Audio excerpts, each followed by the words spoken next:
许长安离开许家村10年，这10年他从送货员做起，后来创办云州集团。没人知道，县里最近抢着谈的乡村文旅项目背后的投资人就是他。这次回来，他没开豪车，没带秘书，没穿西装，他只是想看看自己低调一点，家里人还会不会把他当亲人。哎，这不是许德山家老三长安吗？还真是，10年没回来，咋穿成这样？不会是在城里混不下去了吧？我早说了，城里钱哪有那么好挣？当年走的时候怪硬气，说不靠家里，现在还不是拎个破包回来了？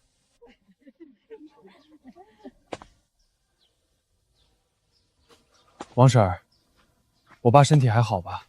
身体倒还行，就是你大哥现在当家了，你爸啥都听他的。你二哥还是老样子。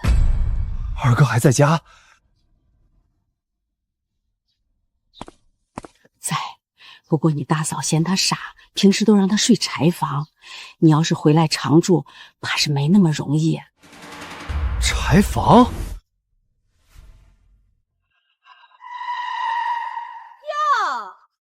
这不是老三吗？怎么城里混不下去，知道回家了？长安啊，不是嫂子说你要回来，好歹提前说一声。家里现在可不是以前了，没空天天接待闲人。我只是回家看看。回家看看？你这包都带来了，还叫看看？你该不会是想住下吧？这是我家，我不能住吗？你家？老三，你10年不回来了，家里房间早就分好了，爸妈一间，我和你大哥一间，孩子一间，你二哥睡柴房，哪还有你的地方？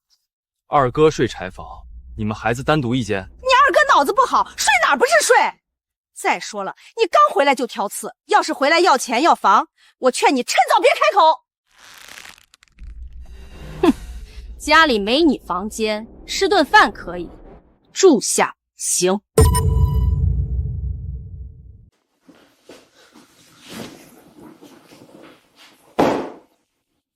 大嫂，你这是干什么？你这包也不知道在哪些地方放过，脏兮兮的，别弄脏我刚拖的地。爸，大哥，我回来了。回来就回来，别站着了，坐吧。这椅子给我儿子留的，老三，你坐那个小板凳吧。怎么还嫌板凳低？你现在什么情况自己心里没数？在外面混好了，能穿成这样回来？我穿什么，跟我能不能回家有关吗？哼，当然有关。你要是在外面混出个人样，开车回来，带礼回来，爸高兴，我也给你摆一桌。可你看看你现在，旧衣服、破包，坐大巴，你不是混不下去了是什么？行了，回来一趟，别一进门就吵。你这些年没给家里寄过几个钱，现在回来就别摆脸色。家里确实没你房间，今晚吃了饭，你去镇上找个旅馆住吧。爸，我10年没回来，你第一句话不问我过得好不好，只问我住哪儿。一个大男人在外面混不好，别回来怪家里。你大哥有老婆孩子，你侄子要读书要结婚，家里不能因为你回来就乱套。长安，二哥，干什么？手上都是灰，别往人身上蹭。弟弟回来了，二和想抱弟弟。抱什么抱？一个傻子，一个穷鬼，还挺亲。大哥，他是你亲弟弟。亲弟弟怎么了？傻了就是傻了。这些年不是家里养着他，他早饿死。这是二和藏的不硬。脏死了！你自己吃剩的东西也敢给人？不脏，我吹吹。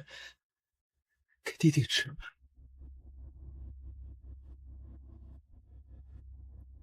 你们都觉得他傻，可我进这个门到现在，只有他问我饿不饿。许长安，你少拿这傻子说事儿。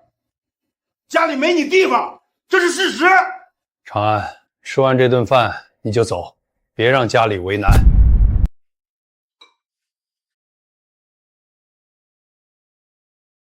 肉给我，给你。你吃什么肉？干活慢，吃饭倒快。那肉是给我儿子的。不吃，给娃娃吃。他干什么活了？扫院、喂猪、挑水、烧火，他不干谁干？一个傻子白吃饭啊！爸，你也这么觉得？二和脑子不好，干点活也省得乱跑。你别一回来就管家里事儿。我不是管家里事儿，我只是问一句，他是儿子还是长工？许长安，你今天回来到底什么意思？一会儿问房间，一会儿问二和，一会儿又问家里怎么安排。你不就是听说村里要搞项目，老宅可能值钱了，所以回来分家产吗？我没说过要分家产。你嘴上没说，心里不就是这么想？在外面混不下去，回来一看老宅值钱了，就想分一杯羹。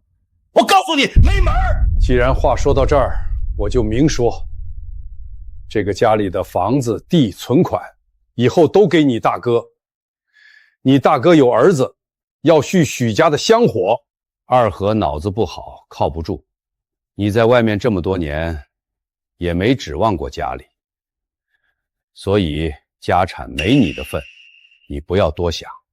我刚回来，你就先把家产跟我撇清。爸，你是怕我回来尽孝，还是怕我回来要钱？你这是什么话？我把话说清楚，是免得以后兄弟反目。你大哥这些年在家照顾我，家产给他天经地义。二哥呢？他这些年不也在家？他挑水、喂猪、睡柴房，他算不算照顾你？他一个傻子懂什么照顾？让他干活是给他饭吃。再说了，他以后还不是得靠我们养，还要什么家产？哼！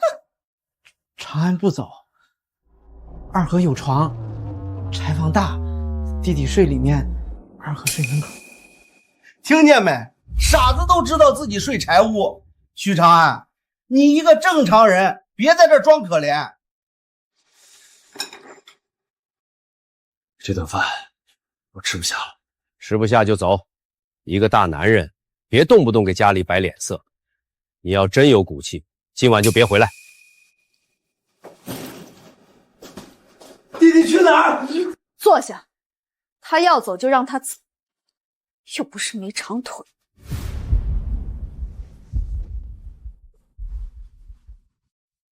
许长安回村之前想过很多场面，父亲可能会沉默，大哥可能会生疏，乡亲可能会客套。他甚至想过，大家知道他有钱后，会不会变得不自然？所以他换了旧衣服，坐大巴回来。他想看见最真实的家，结果他真的看见了。可这个真实，比他想象中冷得多。长安！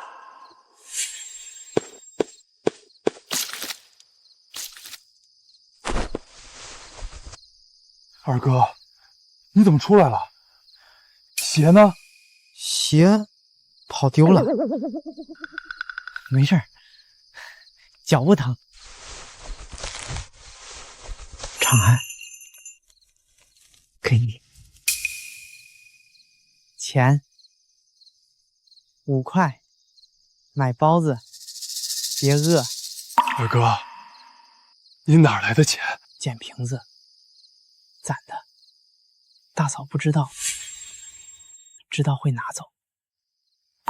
那你给我了，你怎么办？二和不饿，弟弟饿过。小时候弟弟哭，妈妈说要给弟弟饭吃。长安不哭，二哥还有馒头，明天给你偷，不给你拿。二哥，不用偷，以后没人能再抢你的钱，也没人能再让你睡柴房。长安回家吗？他们不要你，二哥要你。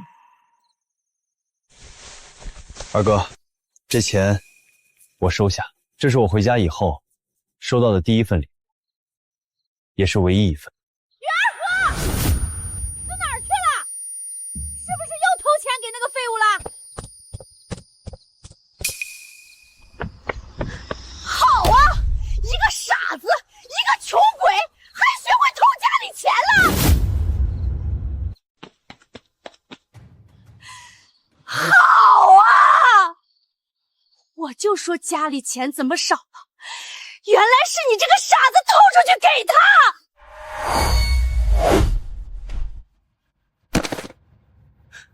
不是偷，捡瓶子的钱，二哥自己的。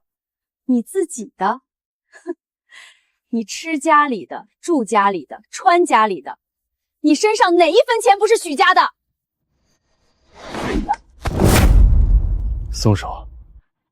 怎么，你在外面混成这样，回来第一天就叫傻子偷钱，5块钱你都要，你还要不要脸？这5块钱是二哥捡瓶子攒的，你一口一个偷，那我问你，二哥这些年捡的废品钱去哪儿了？你少管闲事儿！他脑子不好，钱放他手里也是乱花。我是他嫂子，我替他管怎么啦？管还是拿？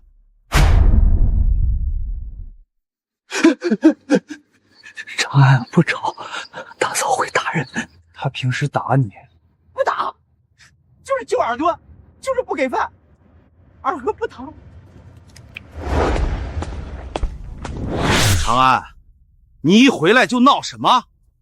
二和脑子不好，家里怎么管他？轮得到你插嘴？他脑子不好，就活该被抢钱，就活该睡柴房，就活该吃剩饭。够了，二和是你大哥大嫂照顾的，他们辛苦这么多年，拿他几块钱也正常。正常？他把全身上下唯一的5块钱给我，你们说他偷，你们拿他的钱却说正常。爸，你这碗水偏的不累吗？你刚回来就这么跟我说话？这钱我收下，不是因为我缺这5块，是因为这个家里只有二哥怕我饿。弟弟不饿就好。你再碰一下，我现在就报警。不为5块钱，为你这些年怎么对我二哥。报警？你一个混不下去回来的废物，也敢吓唬我们许家？还不滚回去！你个傻子，大半夜跑出来给人丢脸！不骂弟弟，弟弟没偷，二和的钱给弟弟。长安走，大嫂生气会打人。马桂芳，你再打他一下。我打他怎么了？他吃我的饭，住我的屋，我打他也是管教。你让他睡柴房，让他吃剩饭，拿他捡瓶子的钱，现在还说他吃你的饭。马桂芳，你管这叫管教？你冲你嫂子吼什么？二和是傻子，他不懂事儿，家里不管他，他早跑丢了。家里管他，就是把他当狗屎，扫院、喂猪、挑水、烧火都是他干。他睡柴房，你儿子睡正屋。他捡废品的钱，你老婆拿走，你还敢说你们养他？许长安，你别忘，这些年你没在家，爸是谁照顾的？二和是谁看着的？你现在回来装孝子，装好弟弟，不觉得晚吗？晚。我离开家10年是为了活下去，可你们在家10年，把亲弟弟活成了长工。许建成，你不觉得亏心吗？够了！二和脑子不好，能活着就不错了。你大哥大嫂没把他赶出去，已经算有良心了。能活着就不错了。爸，他也是你的儿子，你怎么说得出口？你少教训我！你要真心疼他，你带走啊！以后他吃喝拉撒你管，别回头又嫌他傻，丢给家里。长安不要带二和，二和笨，会拖累弟弟。二哥，你不是拖累，从今天起，谁再说你是拖累，我跟谁算账。今晚我不进这个门，但二哥，我一定会带你离开柴房。带他走？行啊，先把这些年他吃家里的饭钱结了，少说也得10万。许长安不是没地方住，他在县城有酒店，在市里有房子，只要一个电话，车队就能开到村口。可今晚他不想走，他想看看这个家还能冷到什么程度，也想看看那个给他5块钱的二哥平时到底过的是什么日子。长安，二哥，你怎么又出来了？给弟弟馒头，我藏的，不脏。你晚上吃饭了吗？吃了，喝汤，汤里有米。你看着我说，他们是不是没给你饭？给了。大嫂说，二哥今天偷钱，不能吃干的，喝水就饱。一起吃。弟弟吃，二哥不饿。你不吃，我也不吃。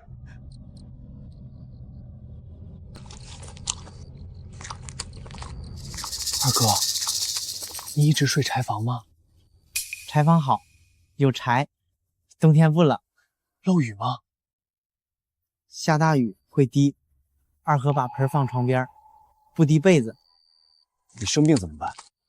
二哥不生病，生病大嫂骂，所以不生病。以后不会了。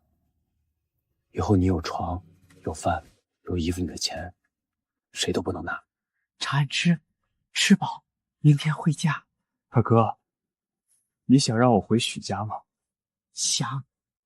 弟弟回家，妈妈会高兴。你还记得妈妈？妈妈说长安会回来，二哥要等。不能让大哥看见。大哥说妈妈的东西都该给他儿子。老徐家今天热闹啊！县城现在真能撑满面。听说老三回来了，咱没看见。别提了，在外面混不下去，拎个破包回来。昨晚还跟家里吵了一架，嫌我们没给他留房间。你说他一个大男人，有手有脚，还想回来啃老，那是丢人。10年不回来，一回来就要住家里，谁受得了？许德山也是命苦，养出这么个儿子。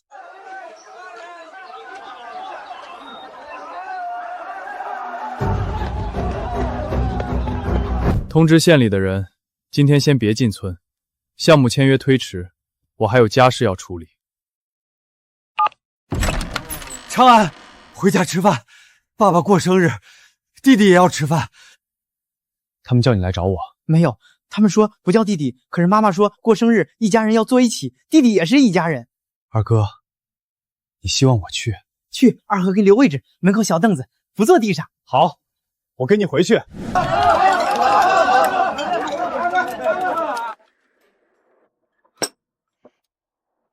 谁让你来的？我叫的。爸爸过生日，弟弟也吃。你个傻子，谁让你多事？来都来了，就坐吧，别闹事儿。长安坐。我操，老三回来就坐门口啊！混得不好，坐哪儿不一样。他二哥还挺疼他，傻子配穷鬼。怎么还嫌位置不好？你能来吃饭已经是爸大度，别摆你的穷酸架子。许长安，今天爸过寿，你要是来吃饭就老实点，你要是来闹，就马上滚！不滚！弟弟吃饭，二哥的饭给弟弟。你闭嘴！一个傻子，天天就知道弟弟弟弟。他要真把你当哥，怎么10年不回来？想吃饭，让你那个傻子二哥捡起来喂你啊！不是兄弟情深吗？不是心疼你二哥吗？那就让他捡起来喂你。反正你们一个傻，一个穷，吃地上的东西也配。长安吃，吹吹，不脏。二哥，不捡。可是弟弟饿。弟弟不饿，弟弟就算饿死，也不让你捡地上的东西给我吃。二哥没用，二哥没有肉，二哥只有5块。听见没？他自己都知道没用。许长安，你要是真有本事，就别在这儿装。你穿成这样回来，不就是在外面混不下去了？你要饭要到家门口，还嫌饭脏？老三，今天爸过寿，你别把气氛闹难看。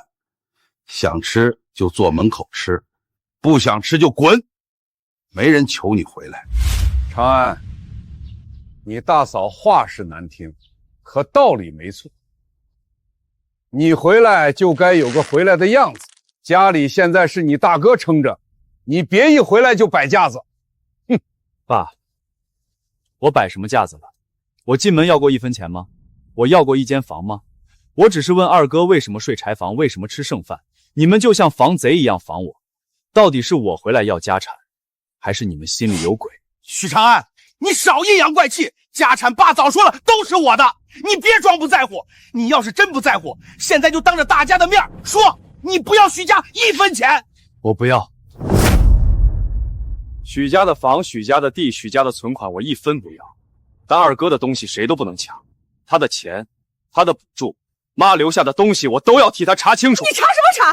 他一个傻子，有什么东西？有没有？查了才知道。县令怎么走起来了？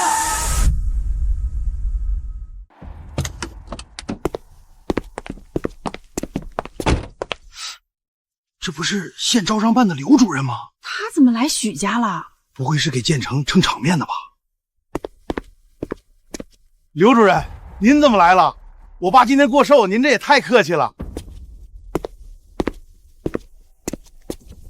徐总，可算找到您了。县里那边已经准备好了，就等您过去看乡村文旅项目方案。您电话一直关机，我们只能按您登记的老家地址找过来。徐总？哪个徐总？云州集团董事长许长安先生，也是这次回乡投资项目的主投人。你不知道？长安，你是云州集团的老板？长安，什么老板？老板有包子吗？有。二哥想吃多少对？哎呀，老三，你看你这孩子，这么大本事，回来咋不早说呢？嫂子刚才跟你开玩笑的，都是一家人，你别往心里去。长安，原来你真出息了，大哥就知道你有本事，快进屋，进屋做主桌。刚才不是说家里没我房间吗？不是说我混不下去回来要饭吗？不是说我和二哥一个傻一个穷吗？那都是气话。我回家第1天，你们不给我床，不给我脸，不给我一顿像样的饭，只有二哥追出门，把他全身上下唯一的5块钱给我。他说：“长安买包子，别饿。”弟弟不能饿。从今天起，许家我只认二哥。长安，我是你亲大哥，你不能有钱了就不认家里人。长安，刚才是大哥不对，大哥不知道你在外面这么有本事。你说你也是，回来咋穿成这样？你要是早点说自己是老板，我们能这么误会你吗？所以我没钱就是累赘，我有钱就是亲兄弟。大哥，你这亲情认得挺快。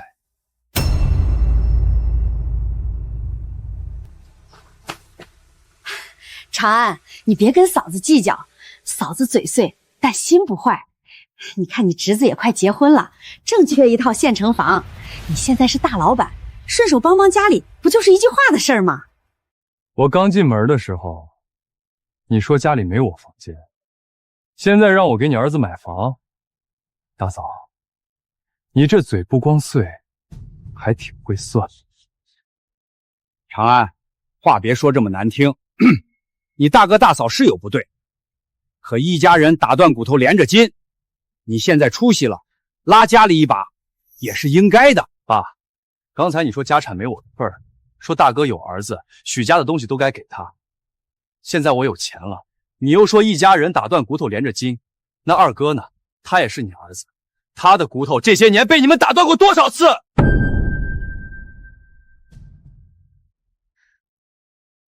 二哥骨头好，能干活，不疼。刘主任，今天项目先暂停，我家里还有账要查。徐总，您尽管处理，项目那边县里等您通知。长安，别呀！村里都知道你回来投资了，你要是因为几句气话不投了，乡亲们怎么看咱家？你现在怕乡亲怎么看？刚才你们把肉扔地上，让二哥捡给我吃的时候，怎么不怕乡亲看？二哥，跟我走。去哪儿？去吃包子，吃热的，吃干净的，想吃几个吃几个。二和也吃。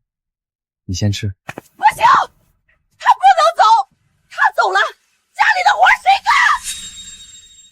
二和不走，二和要扫院，要喂猪，要挑水，大嫂会生气。从今天起，你不用看他脸色。许长安，你别太过分！二和吃我们家的，住我们家的，我们让他干点活怎么了？你现在有钱了就想装好人，行啊！你把这些年他吃喝的钱结了。好，那你也把这些年二哥干活的工钱结，扫院、喂猪、挑水、烧火、捡废品，一天按最低工钱算，10年下来，你欠他多少？一家人哪有算这么清的？你刚才让我算饭钱的时候，可没说一家人。长安，差不多行了。二和脑子不好，他的钱我们替他管，活让他干点也是为了他不乱跑。你别一回来就把家里搞得鸡飞狗跳。替他管？那我问你，二哥有没有残疾补助？补助卡在哪儿？每个月多少钱？花在他身上多少？你问这个干什么？查账。查什么账？二哥是傻子，哪懂什么钱？我们养他这么多年，拿点补贴怎么了？你终于承认了，补助在你们手里。长安，你别把事情闹大。补贴是家里统一花了，你大哥一家也不容易，二和吃住都在家，钱花在家里也算花在他身上。他睡柴房，吃剩饭，穿破衣，他捡瓶子，咱5块钱都要偷偷藏起来。你告诉我，钱花在他身上了？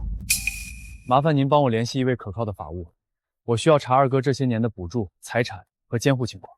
明白，徐总。许长安，你真要为了一个傻子查自己家？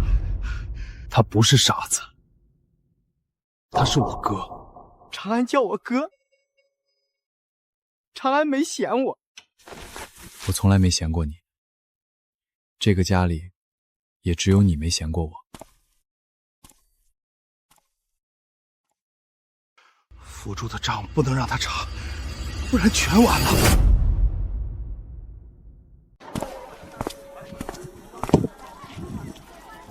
吃，都给二和，都给你，一个就够，吃多了大嫂骂。以后你想吃几个吃几个，谁骂你，我让谁闭嘴。热的，肉多。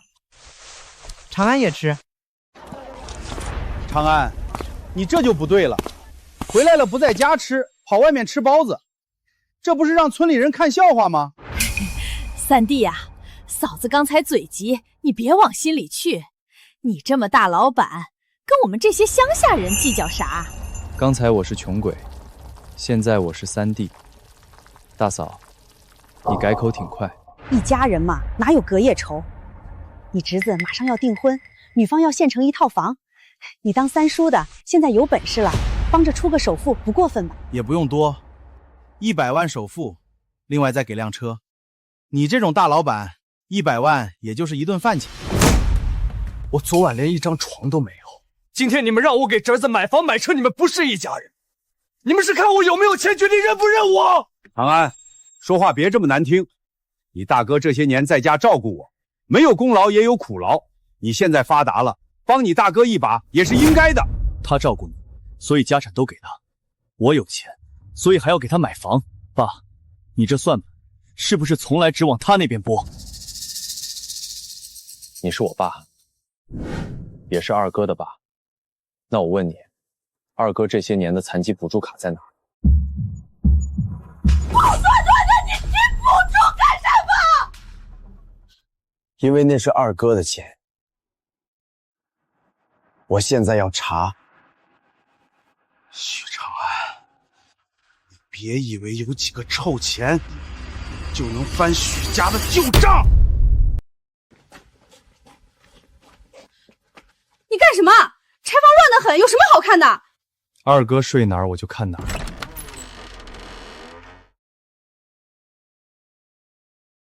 二哥，你就睡这里。这里好，有柴，冬天能挡风，下雨盆接着，不滴脸。爸，你睡过这种被子吗？二和不挑，给他睡正屋，他也睡不明白。他不是不挑，是你们从来没给过他挑的资格。许长安，你差不多行了。二和脑子不好，住正屋，万一乱翻东西怎么办？再说他吃住都在家，柴房也是家里地方。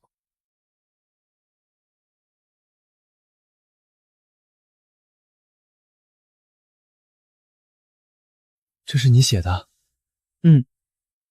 妈妈说长安会回来，二和要等。二和没有睡着，一直等。破照片贴这儿干什么？看着晦气！你放手！这是许家的屋，我想撕就撕！敢撕一下试试？这是我妈的照片，也是二哥的东西。从今天起，你动一下，我让你10倍赔！你吓唬谁？你们说养了二哥10年，这就是你们养的结果。睡柴屋，盖破被，吃剩饭，连我妈照片都保不住。徐建成，你们欠他的不只是补助。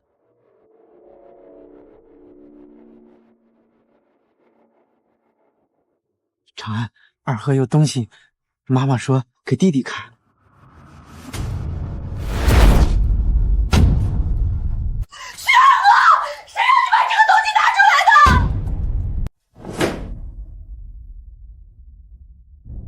二哥有残疾证，那就一定有补贴。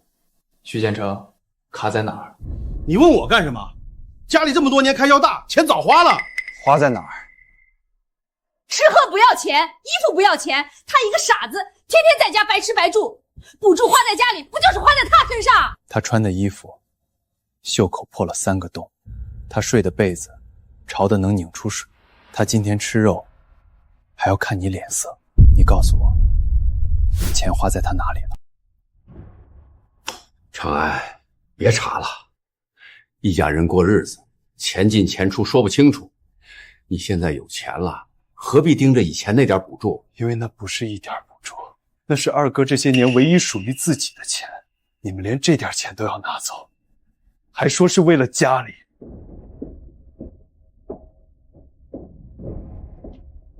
徐总，您要的法务到了。苏婉晴，云州集团法务总监。徐总，已经查到初步信息。许二和先生自7年前起，每月有残疾补助和护理补贴，补助卡登记账户不在许二和本人名下，实际收款账户是许建成。你胡说！我是他哥，我替他管钱，有什么问题？替他管钱可以，但必须用于本人生活、治疗、照护。这里有7年流水，补助到账当印，多次转出至马桂芳名下账户。消费记录包括金手镯、县城饭店、儿童培训班、摩托车首付，没有一笔明确用于许二和。钱？二和有钱吗？有，只是被他们拿走了。我们让他不要钱啊！他一个傻子，给他钱也是浪费。他傻，不代表他没权利。他不会说，不代表你们能抢。你真要为了一个傻子跟秦大哥撕破脸？不是我要撕破脸，是你们连二哥最后一点尊严都撕了。徐总，还有一份委托管理协议，上面有许二和的手印。二哥，你按过这个手印吗？大哥说按了有糖，二和按，可是没有糖。拿糖哄他按手印儿，这也太欺负人了吧！一个傻子懂什么协议？什么叫哄？他是自愿的，他是成年人，按了手印就算数。许建成先生、许二和先生属于限制民事行为能力人，涉及长期财产委托，必须有真实意思表示，且不得伤害本人利益。用按了有糖诱导手印，这份协议效力有重大问题。你少拿法律吓人！我们是一家人，家里怎么管钱怎么花，轮得到外人插嘴吗？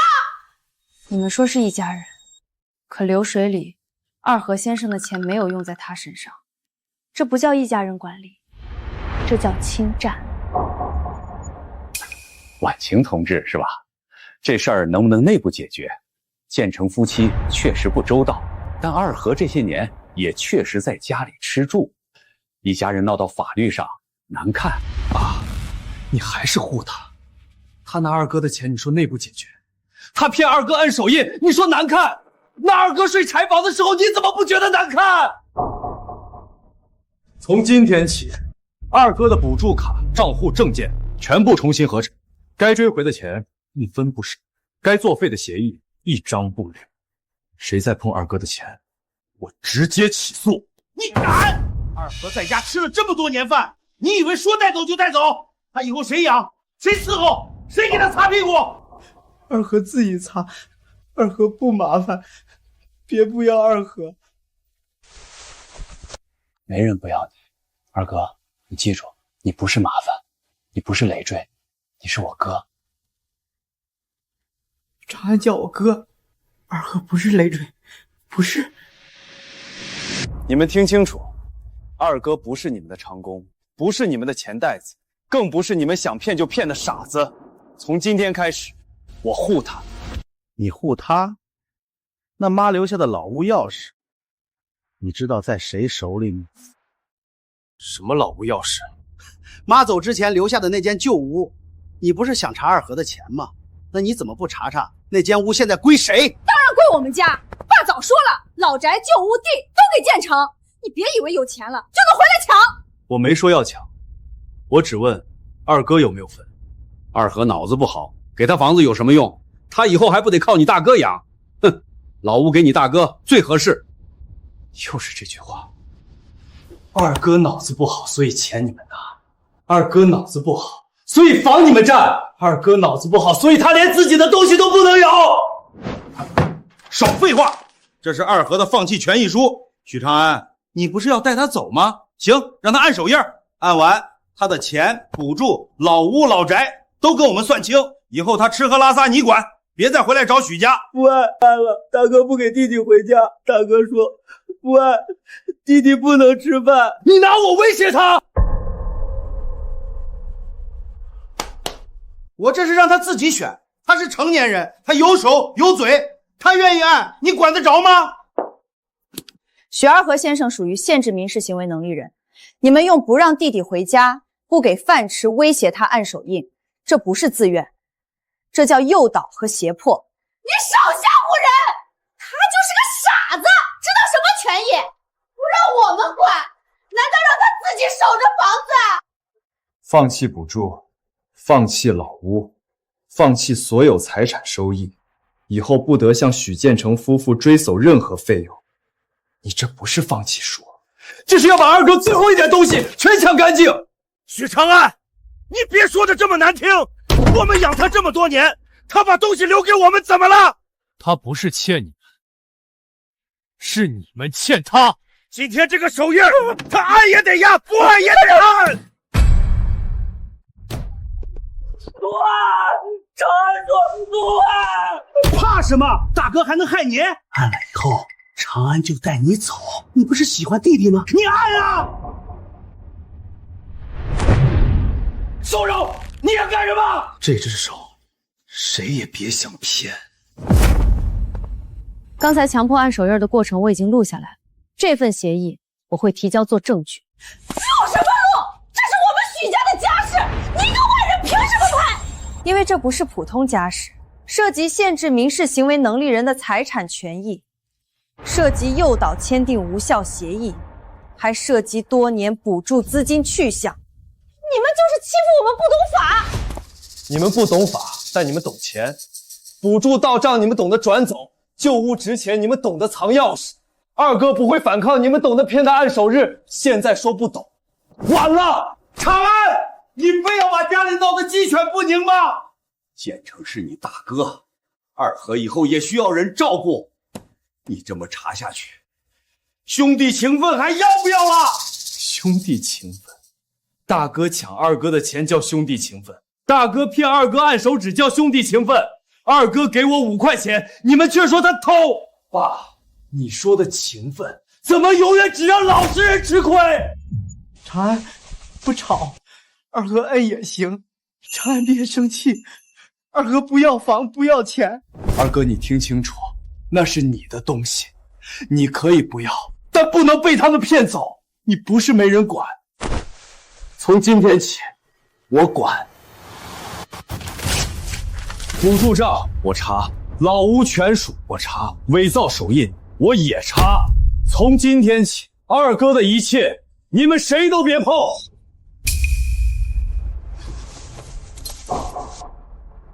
长安，钥匙，二哥藏着没给大哥。二哥，坐。喂，床干净，二哥脏，会弄脏。床就是给你睡的，以后你不用睡柴房。真软，像云。徐总，我已经联系了民政和残联那边，明天可以查补助发放记录、老屋产权和遗嘱，需要找到原始文件。先查二哥这些年的钱，钱能追回多少算多少，但我要知道他们到底拿了多少。长安，这个给你。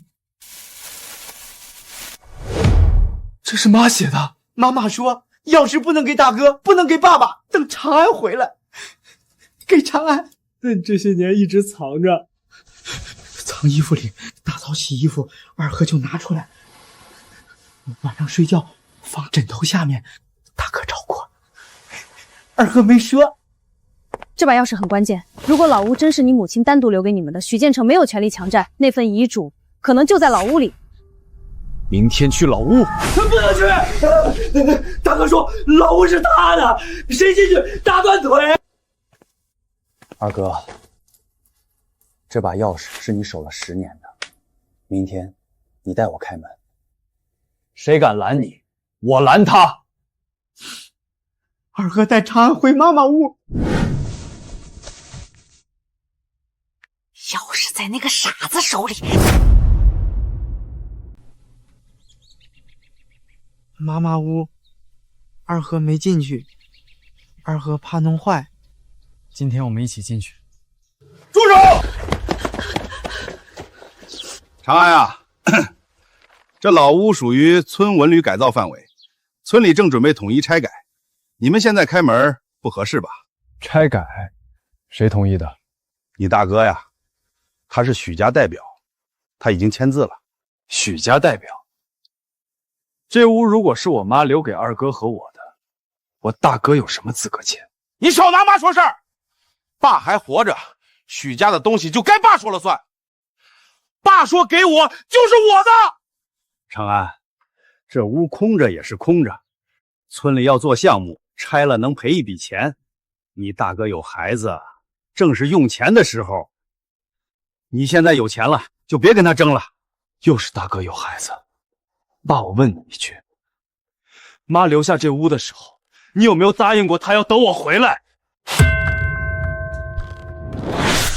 妈妈写了，等长安，不给大哥。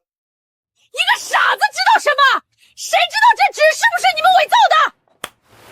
纸张、年代、笔迹、墨迹都可以鉴定。你们如果觉得是假的，那就走鉴定。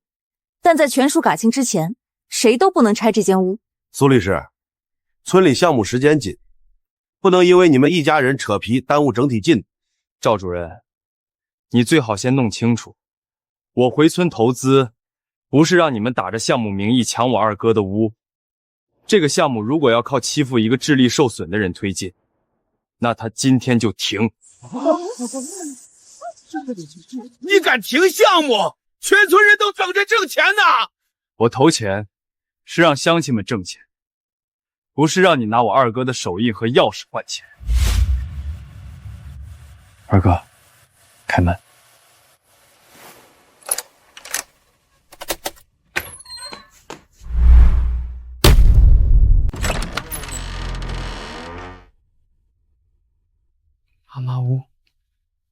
二和没弄脏，二和一直守着。二哥，你守得很好。这屋是许家的，里面的东西也是许家的。许长安，你没资格乱动。徐建成先生，这封信写明收件人是许长安和许二和，在内容查明前，任何人不得抢夺、损毁。你一个外人懂什么？我婆婆死了那么多年，随便一张破纸就想抢房子。长安、二和，妈若是不在了，这间旧屋留给你们兄弟两个。二和心智不全，但他不是没心。长安在外若有一天回来，二和会认得你。这屋是你们兄弟的退路，谁也不能替你们卖，谁也不能替你们签。建成已另分载几地，家中大屋可由他承继，唯独这间旧屋是我留给二和和长安的。德山，你若还念夫妻一场，别偏心到连两个孩子最后的落脚地都夺走。妈妈说，屋给二和和长安，大哥不能拿。一封信算什么遗嘱？谁知道是不是你们自己写的？是不是有效？可以做笔迹鉴定，可以找见证人，也可以查当年登记材料。但从现在开始，这间旧屋不能拆，不能卖，不能转让。长安啊，村项目不能因为你们家这点事卡住啊！这是我二哥的屋，不是你项目里的空地，谁敢动一块砖，我停掉整个投资。长安，你妈当年确实留过这么个意思。你知道？这信我10年前就看过。10年前你就知道，可你刚才还说这屋是大哥的。爸，你是忘了还是故意瞒着我？我不是故意瞒你，你当年一走就是10年，谁知道你还回不回来？二和又是这个样子，房子放他名下有什么用？建成是长子，还有儿子，许家的东西总得有人撑门面。所以妈留给我的，你替我给了大哥；妈留给二哥的，你也替二哥给了大哥。你一句长子，一句香火，就能把我们两个都抹掉？我是你爸，家里的事儿我还不能做主。你是我爸，也是他的爸，他守了这把钥匙10年，睡柴房也不交出来，被骂傻子也不说。可你呢？你明知道妈把屋留给他，还任由大哥逼他按手印儿。二和不安，安了。妈妈屋没了，长安没地方回家。爸也是为了这个家。二和傻，长安不回来，难道房子空着烂掉？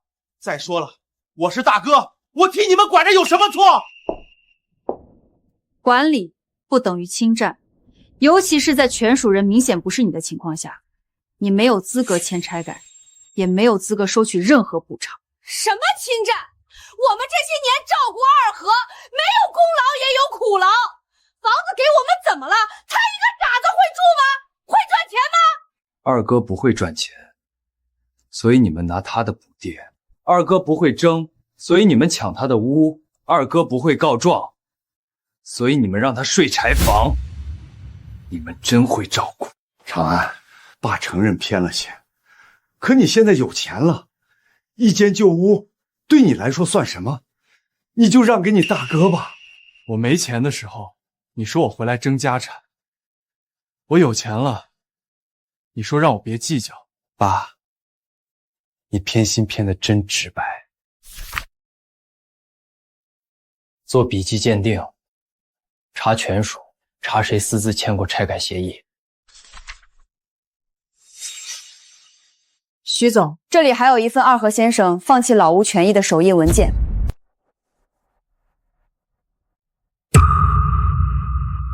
看见没有？二和早就按过手印儿，他自己同意把老屋给我。许长安，你别再闹了！没有，二和没有给。妈妈说等长安不能给大哥。你一个傻子知道什么？二哥的东西多着，你记得清吗？二哥记不清，你们就能随便替他说自愿？这份文件日期是去年6月12号。赵主任，村里存档也是这个日期。应该是吧。当时是建成拿来的，说家里都商量好了。去年6月12号，许二和在镇医院住院，诊断记录、缴费记录、护士交界表都在。住院原因是高烧肺炎，全天没有离开医院。请问他怎么回村按手印？住院的时候按的手印，那这不是假的？连傻子的手印都敢造，太缺德了。可能是日期写错了，农村办事哪有那么严？还有一点，许二和先生右手拇指有旧伤，指纹有明显断纹，这份手印纹路完整，没有断纹，初步判断不是他的右手拇指。二哥，把手给我。小时候割草流血，妈妈追着。这份手印是谁按的？我不知道，是赵主任让我补材料。徐建成，你别乱说，材料是你交的。就算手印有问题，那也是为了家里好。二哥懂什么房子？这屋给他也是浪费。所以你们承认了，你们知道他不懂，所以才骗，所以才造假，所以才敢拿他的屋换钱。这屋本来就是秀梅留给二和和长安的。德善，当年秀梅咽气前，我就在床边，你敢说你不知道？王婶，这是我们许家的事，你别掺和。我不掺和。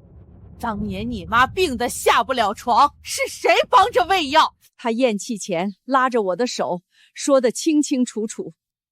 大屋给建成，旧屋给二和和长安。她说二和心智不全，怕他以后被你们欺负。她还说长安总有一天会回来，回来要有个落脚的地方。王婶儿，我妈真这么说过？说过，不止说过，还让我做见证。他当时手抖得厉害，那封信还是我扶着他写完的。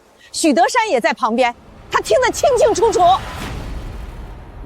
我当时也是没办法，建成是老大，他要结婚要生孩子，二和这样，长安又不在家，我只能先顾眼前。你顾的不是眼前，你顾的是大哥。你怕他不高兴，怕他没房，怕他儿子没面子。可你从来没怕过二哥睡柴屋，也没怕过我回来连门都进不了。爸爸不要骂，爸爸老了。二和不生气。傻孩子，你怎么还替他说话？你这些年吃了多少苦，你自己不知道吗？不苦，长安回来就不苦了。长安，还有件事儿，你该知道了。什么事？你二哥不是天生傻，他小时候可机灵了，会背诗，会爬树，还知道护着你。后来摔坏脑子，是因为救你。救我？水，长安掉水里，二和了，石头疼。二哥，你记得？记得一点点。长安哭，二和说不怕，二和在。那年你落水，是二和跳下去救你。他把你推上岸，自己头撞在石头上，醒来以后人就变成这样了。许建成，你别走！当年长安怎么掉进河里的，你心里没数吗？许建成，当年是你推我下河的。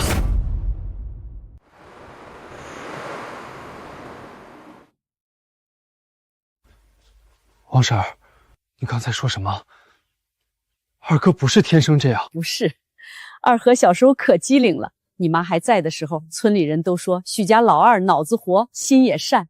他会背诗，会算账，还会护着你。你小时候胆子小，别人抢你糖，他第一个冲出去替你打架。那后来呢？后来出事儿了。那年你才6岁，河边涨水，你掉进水里，是二和跳下去救你，他把你推上岸，自己却被水冲到石头边，头撞的全是血。人是救回来了，可醒来以后，就成了现在这样。水冷，长安哭，二哥拉弟弟，石头疼。二哥，你还记得？记得一点点。长安掉水里，妈妈喊，二哥说不怕，二哥在。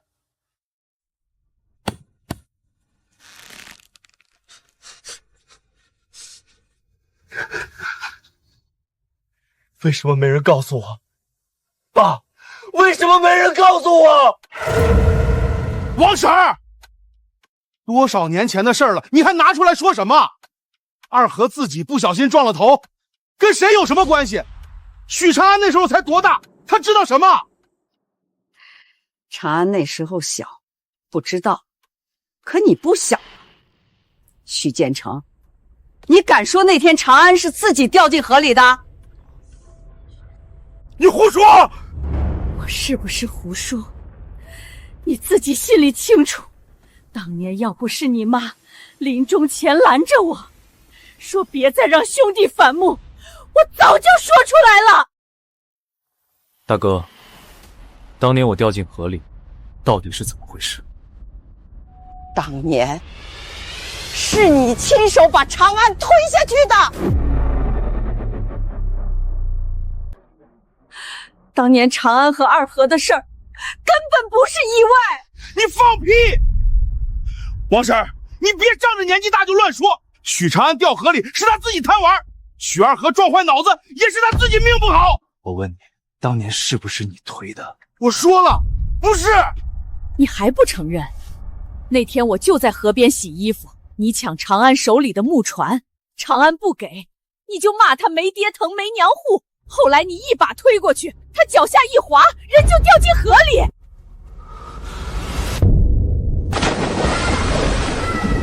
我想起来了，你抢我的木船，你说那是大哥的东西，我不给，你就推了我。小孩子打闹算什么推？谁知道你那么没用，一推就掉下去。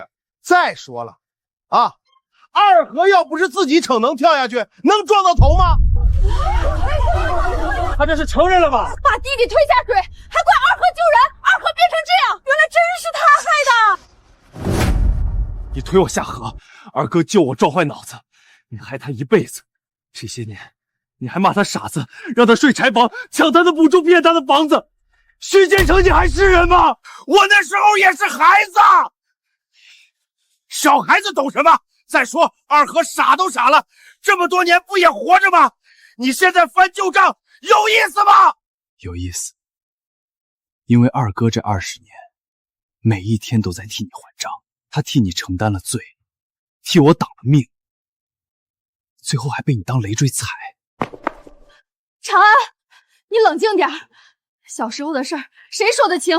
现在建成是你大哥，你有钱了，何必揪着不放？别再拿大哥2个字压我，他不配。长安，不打了，大哥会疼，二和不疼，早就不疼了。爸，当年这件事，你是不是早就知道？爸，当年大哥推我下河，二哥为了救我，撞坏脑子，你是不是知道？我也是后来才听说的。听谁说的？听我说的。二和出事第3天，我就去找过你。我说建成推了长安，你当时怎么说的？你说孩子还小，传出去不好听，你还求我别告诉秀梅，怕她伤心。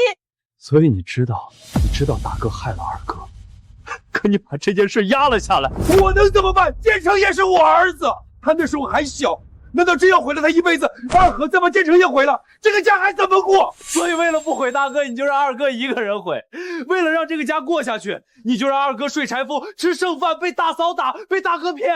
爸，你真公平。我承认我偏心了，可事情都过去这么多年了，你大哥现在也有家有孩子，你现在也有钱了，能不能别再追究了？又是我有钱了，我没钱的时候，你们怕我回来争家产；我有钱了，你得让我别计较。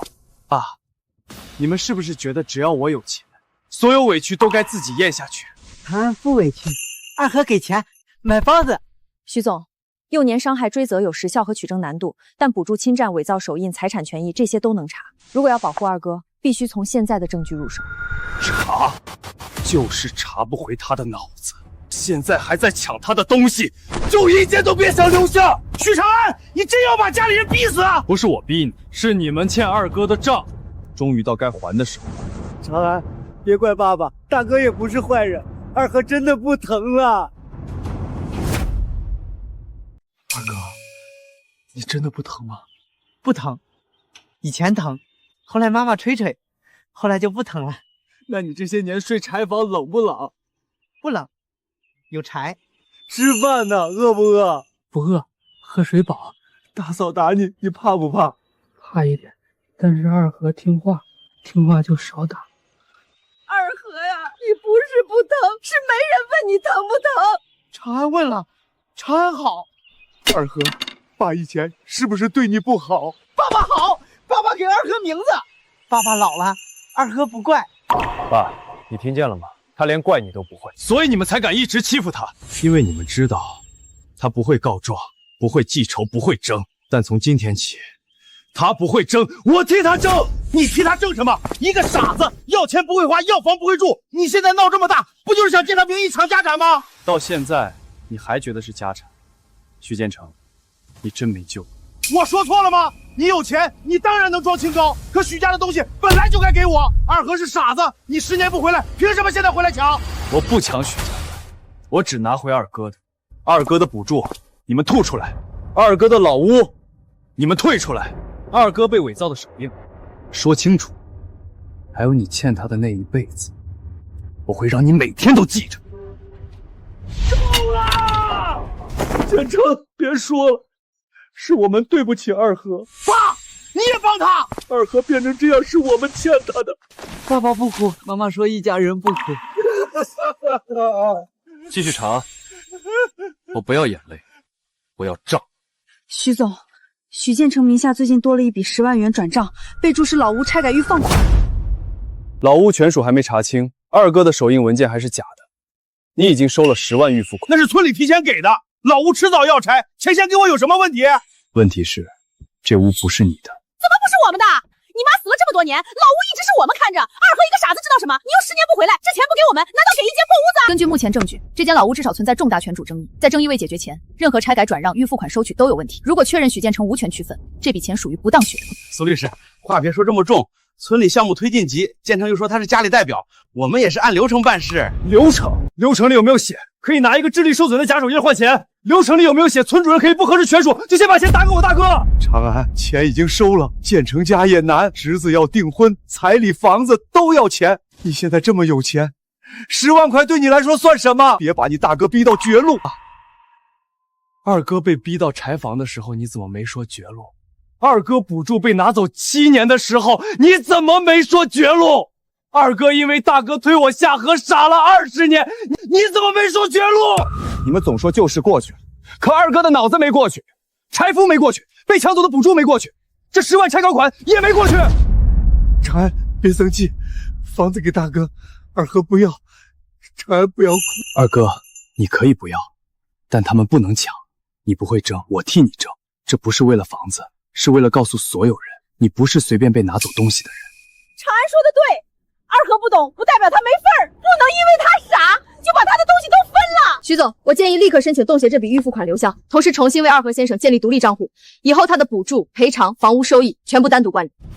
办！你敢冻结我的钱？那不是你的钱，是你从二哥身上抢的第一笔被抓住的钱。徐总，二和先生这些年的补助总额不止7万，算上护理补贴和临时救助，一共19万6。长安，二和不办，二和不要钱，钱给大哥，大哥就不生气。二哥，以后你不用拿钱换别人不生气，你的钱就是你的。许先生，苏律师已经提前沟通过，许二和先生的独立账户可以办理，补助后续改入新账户，需要本人和相关监护材料配合。二和笨，二和不会写名字，别骂二和。不会写没关系，慢慢学。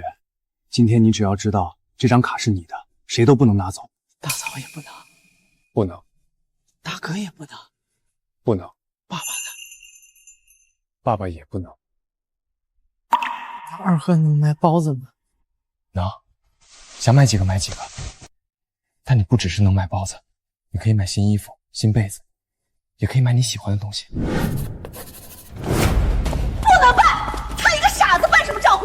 卡给他，他转头就弄丢了。我是他大哥，以前都是我管他的补助，银行凭什么绕过我？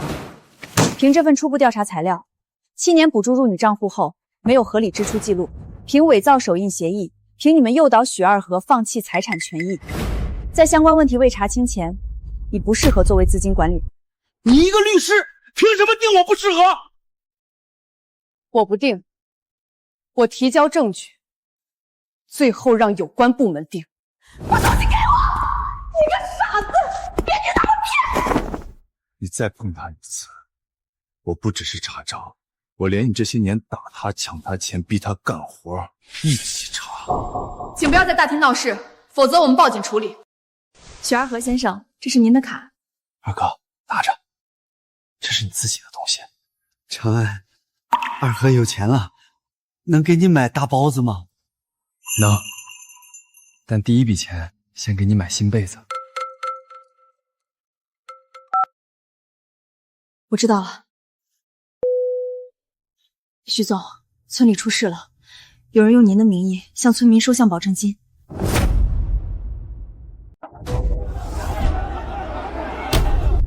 徐总，你可来了！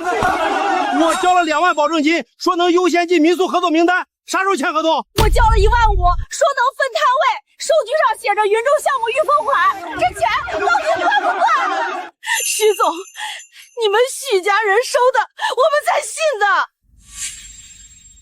谁收的？长安，这也是为了项目顺利推进。村民想加入合作，总得有个报名顺序。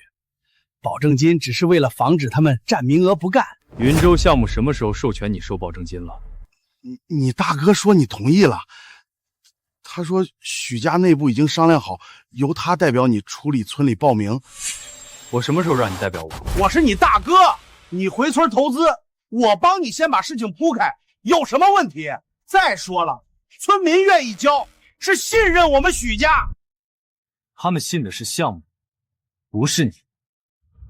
你拿我的名义收他们的钱，这叫帮我铺路，这叫卖我的名义。许建成，你不是说徐总亲口答应的吗？你还说名额有限，不交就没机会。我这是借钱交的呀！你们急什么？钱又不是不给你们算，项目一开，你们不都能赚钱？这张收据没有云州印章，收款账户是个人大户，收款人许建成，用途写的是云州项目保证金，这已经涉嫌冒用名义收款。我只是提供场地，收钱是建成收的。赵满仓，主意不是你出的吗？你说先把村民钱收上来，项目就跑不了。看来这不是误会，是你们早就商量好的。长安，他们又要抢钱吗？这次，他们抢的是全村人的钱。徐总，这上面还有二和的手印，说他也同意许建成代表许家收钱。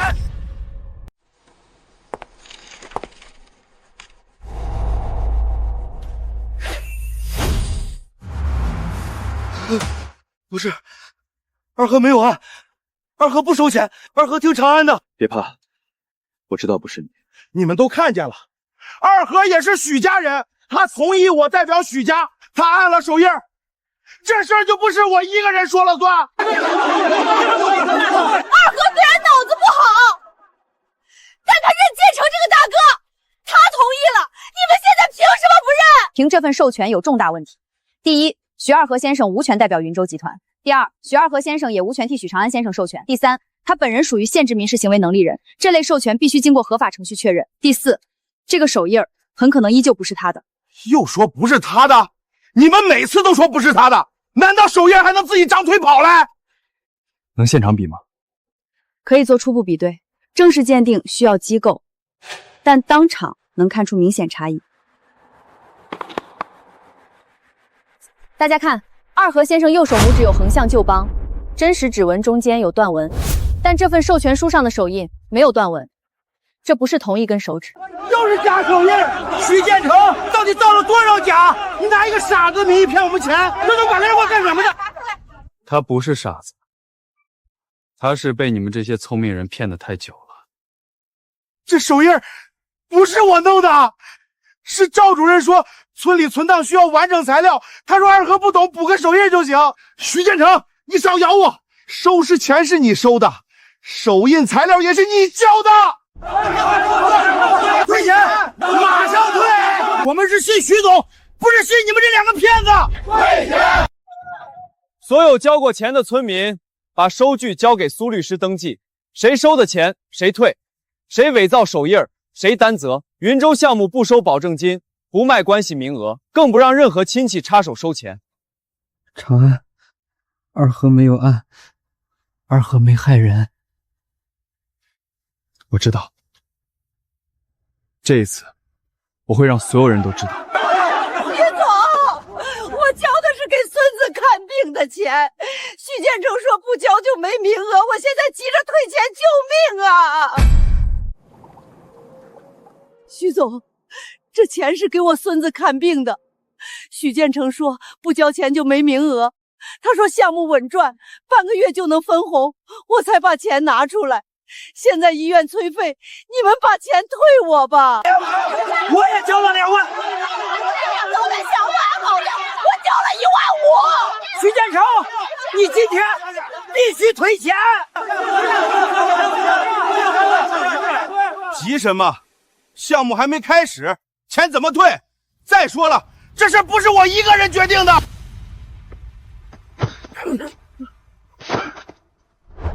二和也同意了，你们看见授权书了？许家项目授权，他也安了手印儿。要说责任，他也有份儿。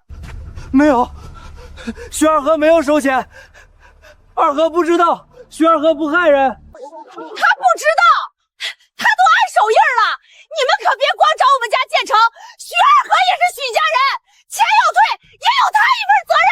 二和，你真安了手印儿？没有，手疼。许二和有疤，许二和不按，许二和听长安的。徐建成，你连最后一点脸都不要了。你收钱的时候知道用自己账户，现在要退钱了，就把二哥推出来背锅。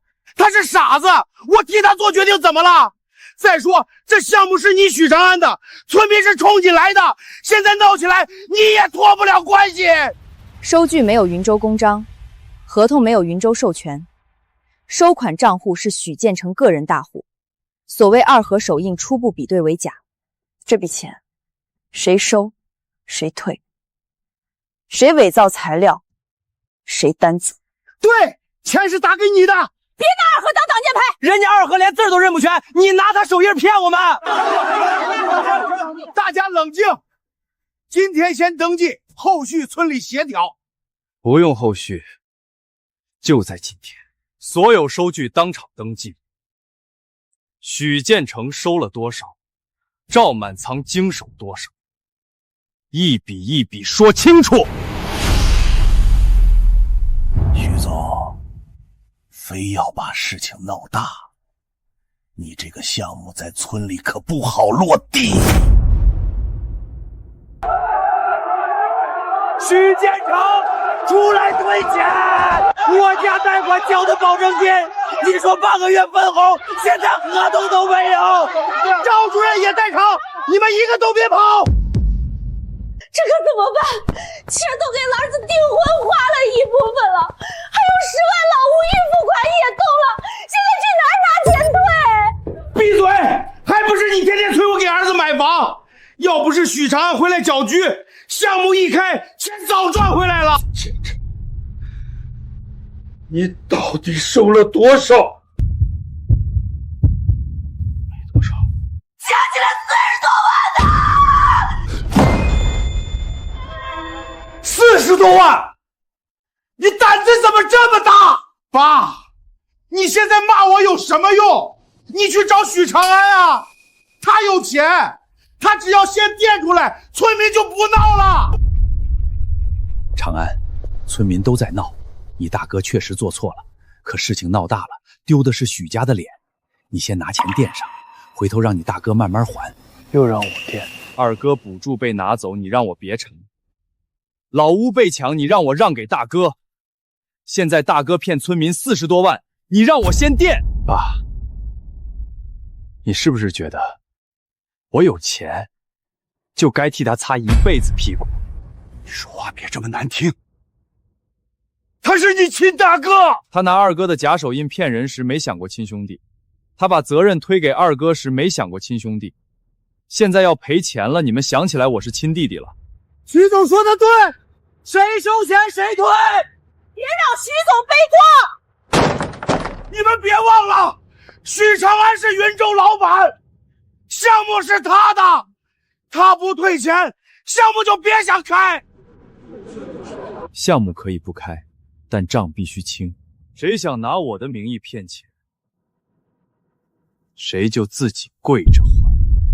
许长安，你真不怕全村人反过来怪你？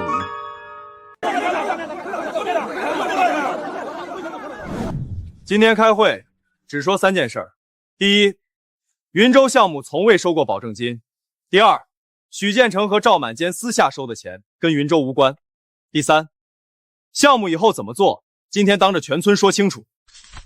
云州项目合作规则：不收报名费，不收保证金，没有亲戚优先，合作户按房屋条件、劳动参与、产品质量、诚信记录综合评定，所有合同统一签署，所有分红公开公示。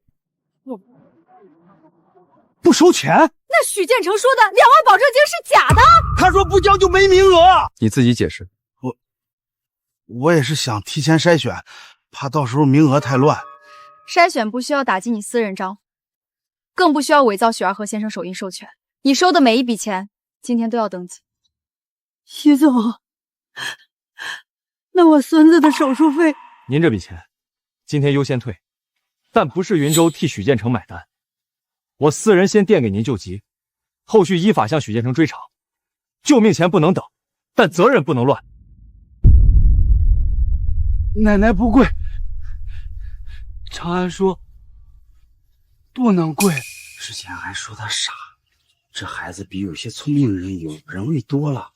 徐总，村里支持项目，但村委也得参与管理，你不能什么都绕开村里。村委可以监督，可以协调，但不能收钱，不能插队，不能替我安排亲戚名额，更不能拿假手印骗村民。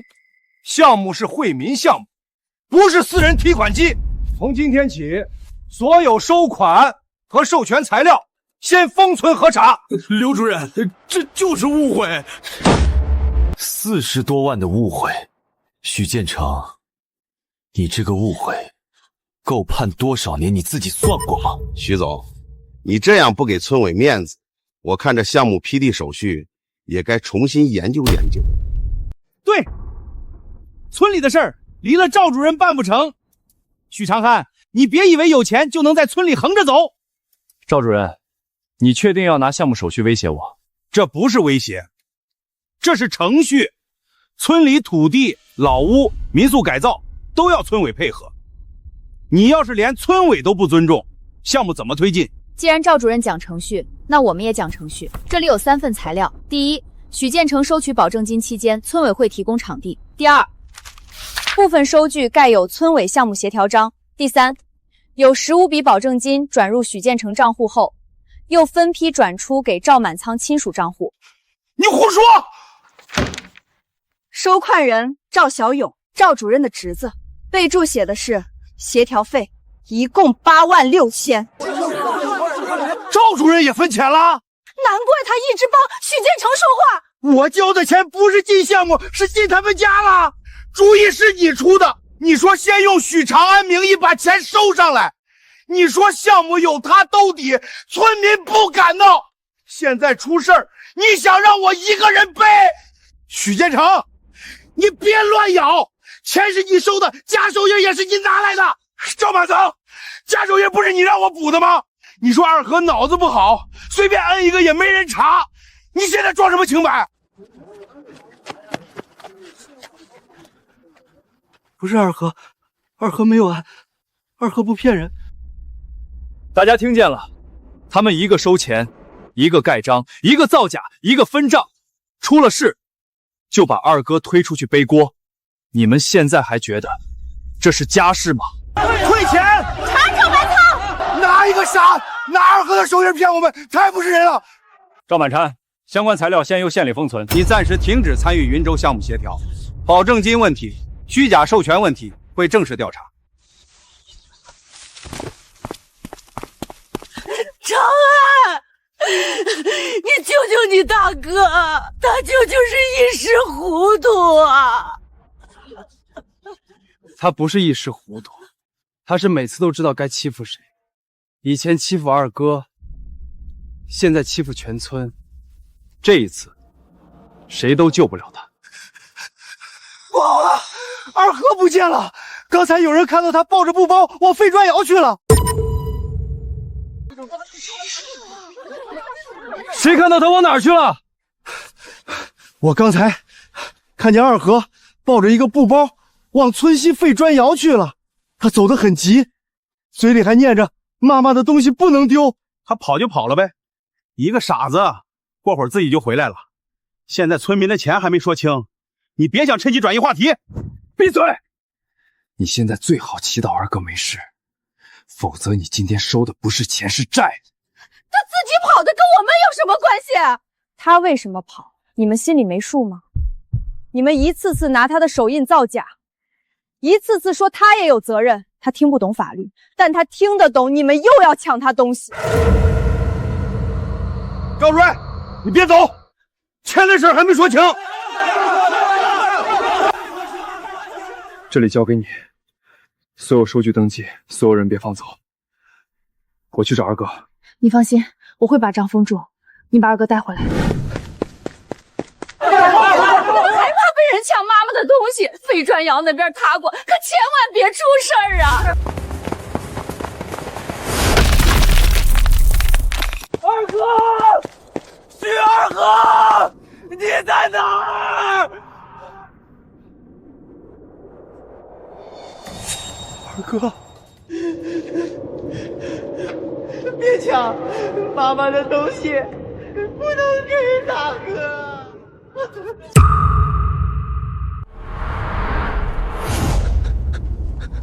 二哥，是我，长安来了。不给，徐二哥不给。妈妈说等长安不能给大哥，不能按手印。我不抢。二哥，我是长安，你看我。长安，他们说二哥也收钱，他们说二哥按了手印，二哥没有，二哥不骗人。我知道，二哥没有骗人，骗人的是他们。妈妈的东西在里面，大哥要抢，爸爸也让给大哥，二哥藏起来，二哥没丢。二哥，你守得很好，这些东西本来就是你手给我的，现在我回来了，我们一起打开，好不好？长安拿了东西，会走吗？不走，我拿回妈妈的东西，也带你回家。以后你在哪儿，我在哪儿。他们说二和是累赘，长安逮二和会被笑。谁笑我让谁闭嘴。二哥不是累赘，你是这个家里唯一把我当弟弟的人。长安不哭，二和在，二和护你。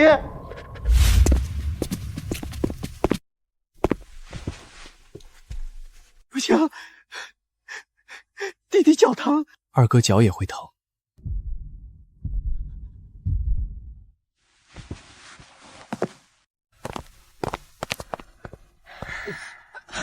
回村委，今天不光查钱，还要查他们到底从二哥手里抢了多少东西。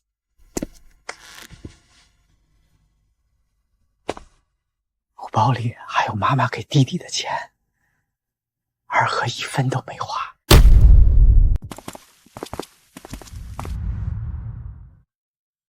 一个破包，有什么好看的？二和脑子不好，说不定里面都是垃圾。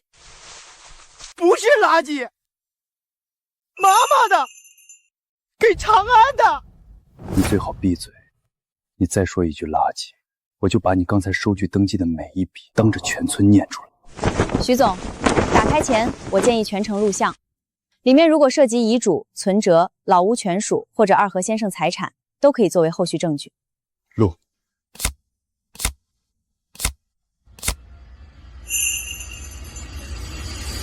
这张不是你给我的那张，那张给长安卖包子，这张是妈妈给长安的。妈妈说长安回来给长安，二和没花，二和有捡瓶子的钱。存折开户时间10年前，户名许二和，余额8326元。二哥，这是哪来的？捡瓶子，卖废铁，帮人搬柴。王婶给2块，李叔给5毛，给长安娶媳妇儿。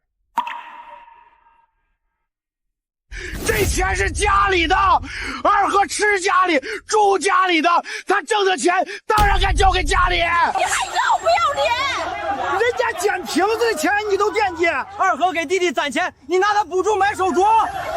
他一个傻子留钱干什么？还不是被许长安骗走？骗。他把一切都手给我，而你们把他的一切都当成自己的，到底谁在骗？给长安，都给长安，长安别走。二哥，这不是你给我的，这是你替我守了10年的家。长安，二和都有，都给你。长安别走，长安有家。哥，你听我说。这些东西我收下，但不是因为我缺钱，是因为这是你给我的家。以后我也给你个家，有床，有饭，有衣服，还有门。那扇门只要你不愿意，谁都不能进来抢你的东西。二和也有家，有，你有。不睡柴房，不睡，吃热包子，每天都有热饭。大嫂不打，他不敢。许长安，你别把话说太满。你现在是有钱，可他是傻子，你能养他1天2天，能养他1辈子吗？能。我不仅能养他，我还会让他有自己的账户、自己的房间、自己的收入、自己的名字。而你们以后再想拿他一个手印、1分钱、1块砖，我让你们跪着还。长安，爸以前糊涂，你别把话说得这么绝。建成是错了，可他也是你哥，这个家不能真散了。爸，这个家早就散了。从你让二哥睡柴府那天，从你藏取妈的信那天，从你知道大哥推我下河却替他瞒下那天，这个家就已经散了。我今天不是拆家，我是把二哥从废墟里带出来。徐总，所有收据已经登记完，许建成个人收款43万2，赵满仓相关账户转入8万6，二和先生补助和旧屋权益材料也已封存，可以进入正式追偿和调查程序。那就查到底。你真要把我送进去？你不是第一次欺负二哥，但我保证，这是最后一次。长安，二和能回家了吗？能。哥，我带你回我们的家。你们别被许长安骗了，他有钱还抢傻子的钱，他才是真正不孝不义的人。大家都看清楚，许长安嘴上说护二和，实际上就是想抢二和的钱。他现在有钱有势，还盯着一个傻子的8000块存折。这种人不是不孝是什么？长安应该不缺这点钱吧？可他确实把存折收下，这事儿不好说，亲兄弟也怕算计。不是，二和给长安，长安没抢，大哥说谎。你看他自己都说给长安了，二和脑子不好，他懂什么？许长安就是哄他，把他的东西都骗走。不是骗，妈妈说等长安，二哥守着，二哥没有丢。既然你说我抢二哥的钱，那今天就当着全村说清楚。二哥这本存折余额8326，这里面每一分都是他捡瓶子搬柴做零活攒。我收下，不是拿走，是替他登记，替他保全，替他追回被你们拿走的更多钱。说的好听，谁知道你以后会不会花？许二和先生的新账户已办理，账户本人名下，后续所有补助、追回款、房屋权益收益都会进入独立账户。许总不是收款人，也不是受益者，他只是申请权益保护和财产监管见证。原来钱还是二和自己的，长安根本一分没拿。那许建成刚才不是故意泼脏水吗？不要脸！你说我抢二哥8000块，那你拿走二哥19万6补助，你收老屋拆改10万预付款算什么？你用二哥假手印骗村民43万2又算什么？我收二哥5块钱，是因为那是他给我的家。你拿二哥19万6，是因为你把他当钱袋子。到底谁在抢二哥的钱？全村人都看着。许建成，你别装了！许总，补助流水里还有几笔医疗报销款，被许建成转走后买了金种。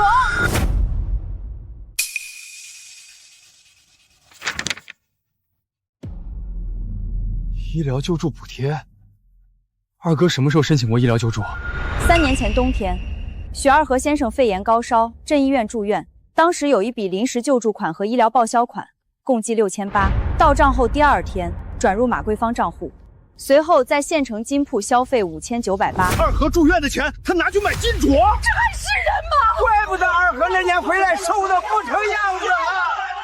那年冷，二哥咳嗽，大嫂说花钱多，不许再病。二哥住院的钱，你拿去买金镯？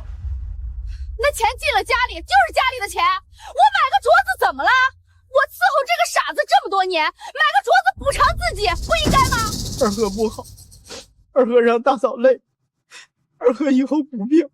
二哥，不是你的错，你该治，你住院的钱该花在你身上。谁拿你的药钱买镯子，谁才有错。二哥有错，大嫂才骂。他骂你，是他坏，不是你错。桂芳，你们连他住院的钱都拿。爸，你别听他们说的难听，钱进家里，总归是家里周转了。再说，二和最后不也好了？活下来就算你们没错，没死就算照顾得好。许建成，你们对二哥的标准真低，低到只要他还喘气儿，你们就觉得自己有功劳。连药钱都拿，必须查！这不是家事，这是欺负老实人。补助、救助、医疗报销、老屋预付款、村民保证金，全部已经形成证据链。我建议正式报警，并提交民政残联和相关部门。长安，能不能别报警？他毕竟是你大哥。爸，你快劝劝他，他现在有钱有势，真要报警我就完了。我可是许家的长子啊！爸，建成不能出事儿，儿子还没结婚呢，这要是传出去，我们家脸还要不要了？长安，爸知道这些年对不起二和，也对不起你。可建成是你大哥，他要是真被抓了，这个家就散了。你现在有本事了，能不能给他一次机会？爸，你到现在还在护他。我不是护他，我是怕家散。家早散了，二哥睡柴房的时候散了，妈的信被你藏起来的时候散了。你知道大哥推我下河，却让二哥一个人傻了20年的时候也散了。现在你怕的不是家散，你怕的是大哥出事。可他也是我的儿子。那二哥呢？他不是你的儿子吗？他被强捕托，被骗手印，被打，被骂，被当傻子推出去背锅。你哪一次站出来说他是你儿子？长安，不骂爸爸，爸爸老了，大哥也怕。二哥没事。二哥，你可以不怪他们，但我不能替你原谅他们。他们欠你的，不是一句没事就能过去。那长安还要二和吗？要，永远要。爸，你可以偏心，偏了半辈子也没人拦得住你，但我也可以不原谅。从今天起，大哥的事儿按证据办，你的养老我会管，但你的偏心我不再买单。许长安，你真要报警？报。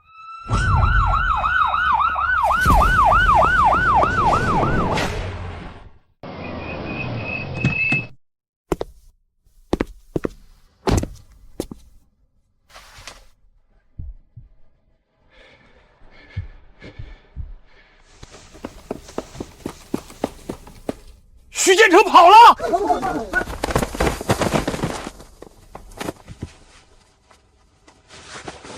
许建成，请你配合调查。我没办法，我是替家里管钱，村民的钱是项目预售，二和的手印是他自己按的，你们抓错人了。这里有补助流水、医疗救助款去向、伪造手印文件、村民保证金收据、转账记录、证人证言，是不是抓错？调查会确认，但你现在不能离开。你们不能抓他，他是许家长子，他还要给我儿子买房娶媳妇儿，拿我们的钱买房，拿二和的补助买金镯，这种长子谁家敢要？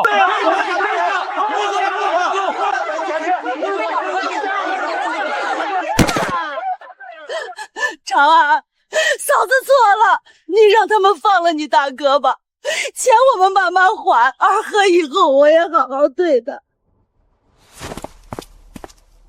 大嫂哭，是不是二和不好？不是，他哭是因为他做错事要还，不是因为你不好。许长安，你别得意，你有钱又怎么样？你把秦大哥送进去，村里人都会说你心狠，你一辈子都洗不掉不孝的名声。不孝的名声我担得起，二哥被你们欺负一辈子的账，我也查得起。比起当一个被你们绑架的好弟弟，我宁愿当一个替二哥讨债的坏人。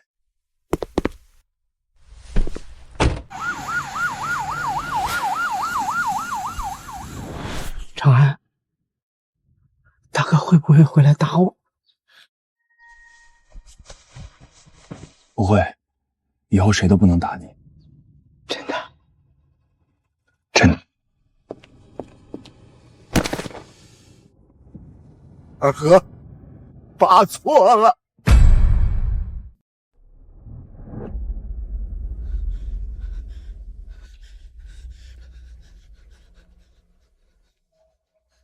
爸爸，起来，地上脏，膝盖疼。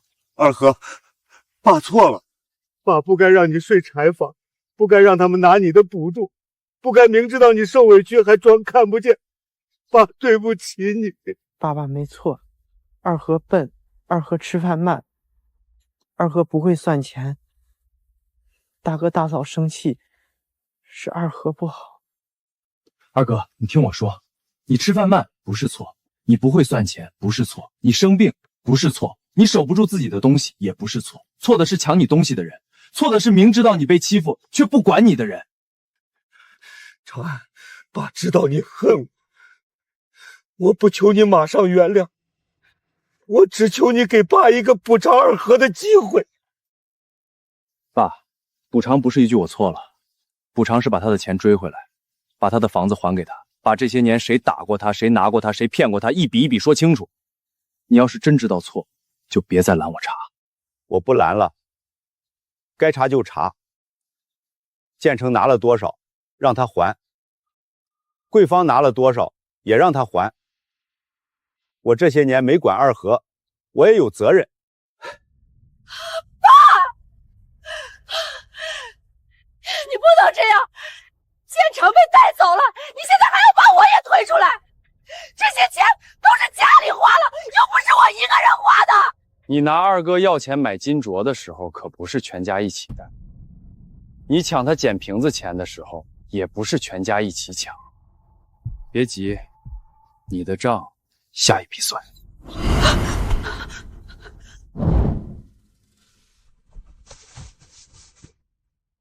爸爸吃了不哭。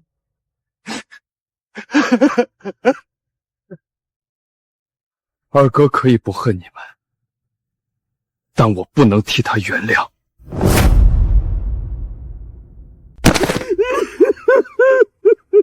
二和这孩子心太软了。他不是心软，他是被欺负到不知道自己能恨。以前我们也笑过他傻，现在想想，真不是人。从今天开始，谁再当着二哥面说这个字儿，就别怪我翻脸。他不是傻，他只是受过伤，他只是没人教他怎么保护自己。长安，是我嘴贱，以后不说了。徐总，初步账目出来了，许二和先生名下补助、护理补贴、临时救助共19万6，其中医疗救助款6800，有明确挪用证据。老屋拆改预付款10万元，已经申请冻结。许建成私收村民保证金43万2，登记完毕，赵满仓关联账户8万6，也已提交。二哥，这些都是你的账，以后我查每一笔都会让你知道。你听不懂也没关系，但这是你的东西，你有权知道。二和的？对，二和的。不是大哥的？不是。不是大嫂的？不是。二和也有东西。有，你一直都有，只是以前没人帮你守。桂芳，把二和的东西都交出来，证件、补助卡、旧衣服、存折，能找到的都交出来。爸，你疯了！家里现在全乱了，你还帮着许长安？建成是你亲儿子，我也是你儿媳，你不能看着我们被他逼死啊！我就是护你们护得太久，才把二和护成了这样。你要是真没拿，就不怕查；你要是拿了，就还。他可能要销毁东西。追！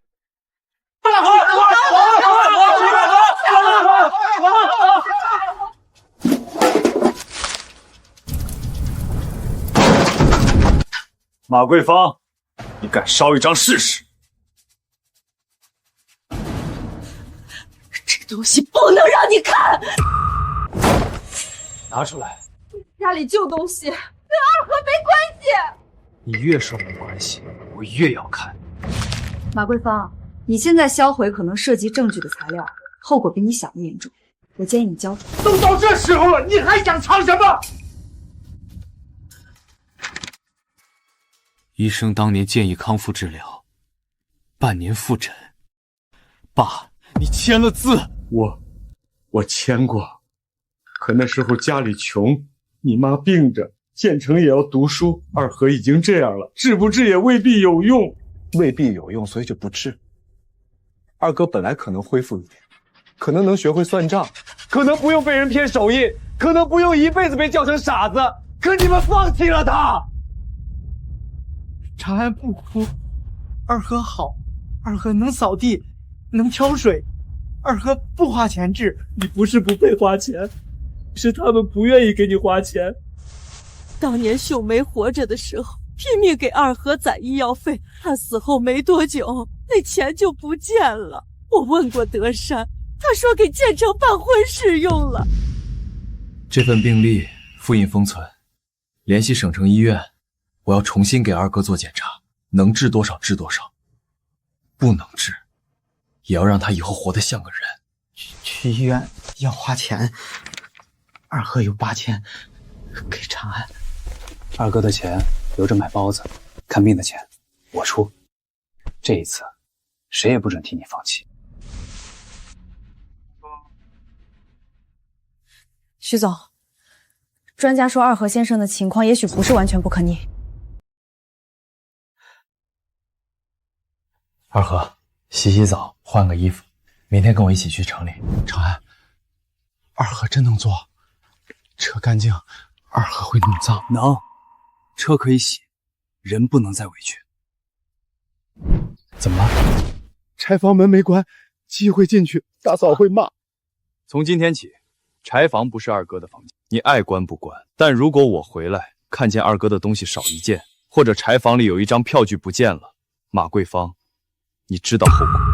我不懂，我什么都不懂。长安，我能不能一起去？我不是拦你，我就想看看医生怎么说。这些年我没带他治是我的错，如果还有机会，我想补上。可以去，但我先说清楚，医生怎么治，听医生的；二哥以后怎么生活，听他自己的，也听专业照护意见。你不能再用一句“我是他爸”替他做决定。我听。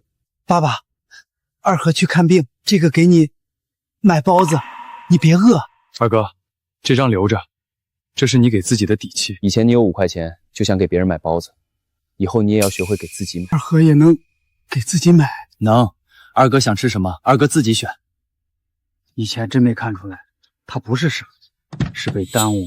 幸亏长安回来了，不然二和这一辈子就真烂在柴房里了。长安，省城远吗？有点远。那回来时还能回妈妈屋吗？能。等你看完病，我就把妈妈屋修好，那以后就是你的家。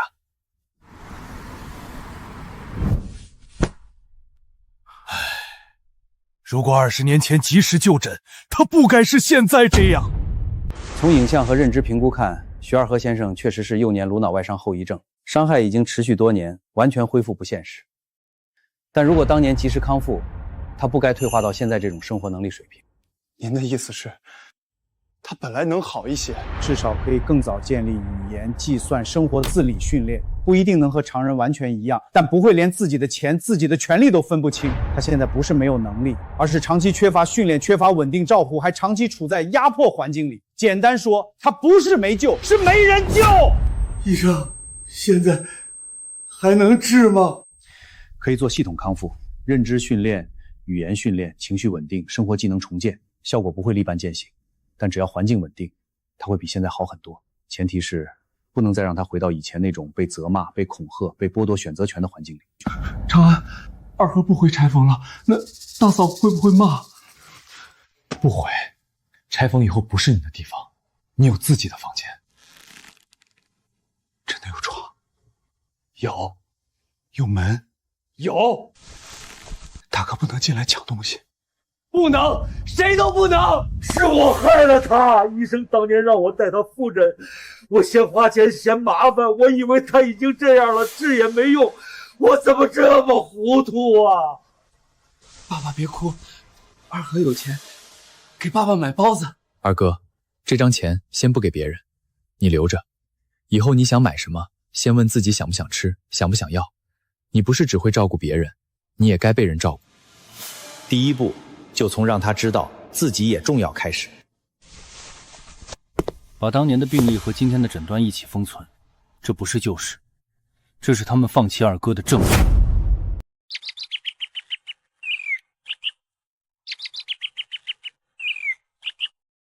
长安，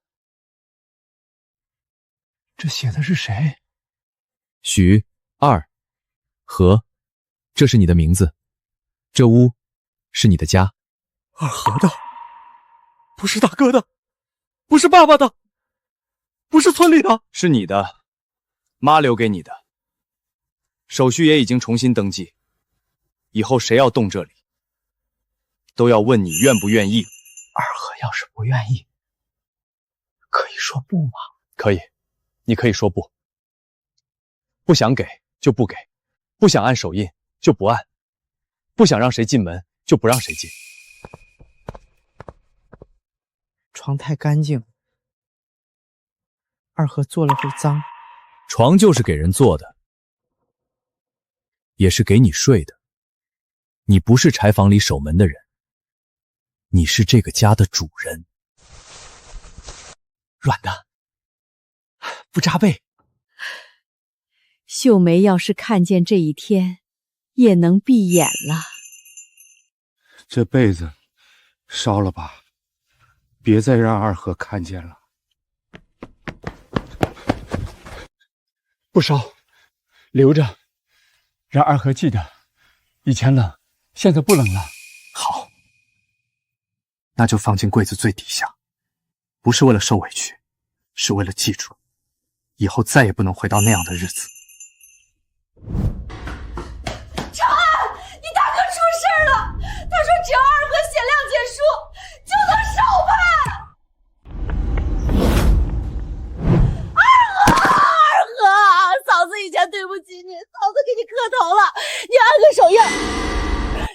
一下，这次不是骗你，是救你大哥。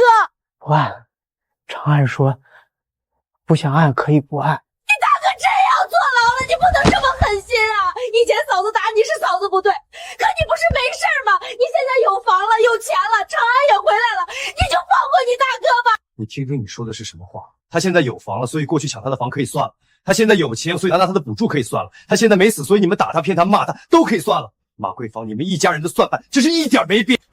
你闭嘴！这是二哥的事儿，谅不谅解得二哥自己说。二哥，你自己说，你愿意吗？不愿意也可以，没人能逼你。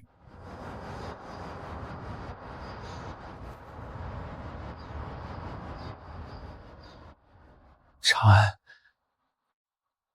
不按会不会不好？不会，你不想按，就是最好的理由。大哥以前抢二和包子，抢钱，抢妈妈屋，还说二和也骗人，二和怕他，二和不想按。二和，你不能这样，你大哥是你亲大哥。长安也是亲弟弟，大哥推他下水，徐二和救，徐二和疼，徐二和不想疼了。听见了吗？这是二哥自己说的，他不谅解。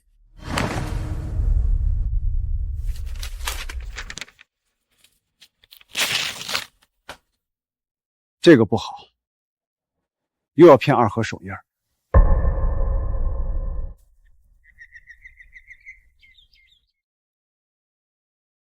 二哥，别怕，游客来了你就给他们一块竹牌，发一个数一个，数错了也没事儿，我们慢慢选。一个人一块牌，发完说欢迎，不能怕。二和有工作。叔叔，我要一块。给，欢迎。谢谢叔叔。他说谢谢，他没骂二和，因为二哥做得很好。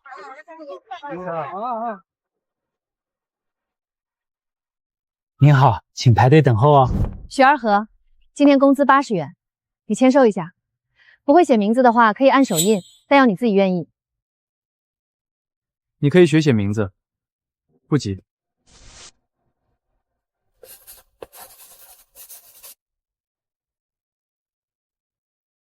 这是二和挣的，是，不是补多，不是别人给的，是你自己挣。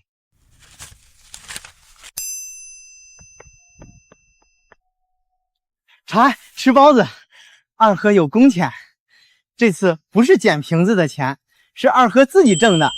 哥，这是我吃过最贵的包子。一个傻子都能有工作，我却只能被全村看笑话。长安，二和有工作了，二和不白吃饭了。二哥，你以前也不是白吃饭，你扫院、挑水、喂猪、守老屋，那都是活，只是以前没人给你算工钱。他怎么回来了？听说取保了，钱还没还完呢，还有脸来项目现场？长安，我有话跟你说。说，我现在名声是坏了，可我毕竟是你大哥。你这个项目越做越大，总要有人帮你管。我在村里熟，人也认识，你给我安排个项目经理，我帮你把村里这摊子管起来。项目经理？对呀，长安，你大哥以前是糊涂，可他是自家人，外人哪有亲大哥放心？你让他当个经理，工资高点，我们也好慢慢还钱。你们拿我项目名义收了40多万保证金，拿二哥假手印做授权，现在还想回来管项目？许建成，你脸皮是拿村委会公章盖过吗？我都说了我会还，你非要让我在全村抬不起头吗？我当经理才能赚钱还债。你要是想赚钱，可以，项目缺保洁、巡逻、搬运、停车指导，工资公开，1天1结。你愿意干就按普通岗位来。你让我去扫地，我可是你大哥。二哥第1天工作，发竹盘，站了整整1天，挣80万，他没喊丢人。你凭什么觉得自己扫地就丢人？扫地不丢人，二和以前扫很多，没人给钱。许长安，你就是故意羞辱我！不，我是在给你机会，可你要的不是机会，你要的是体面，是权，是能继续管别人钱的位子。你不是想改过，你只是想换个地方继续当爷。建成，我早说了，他不会管我们的，你还来求他干什么？跟着他低头，还不如出去打工。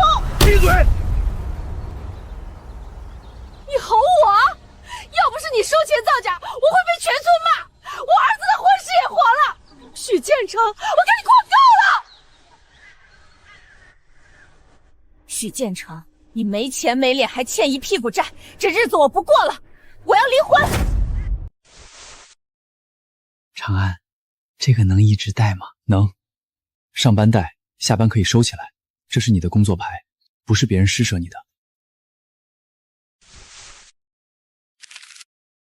钱睡这里，门锁上，大哥拿不到。二哥，这是你家的钥匙，你自己拿着。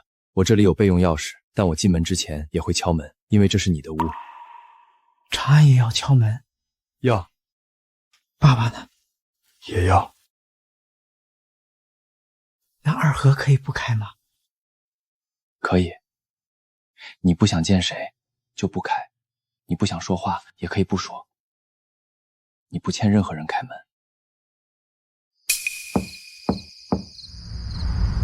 二和，爸能进来吗？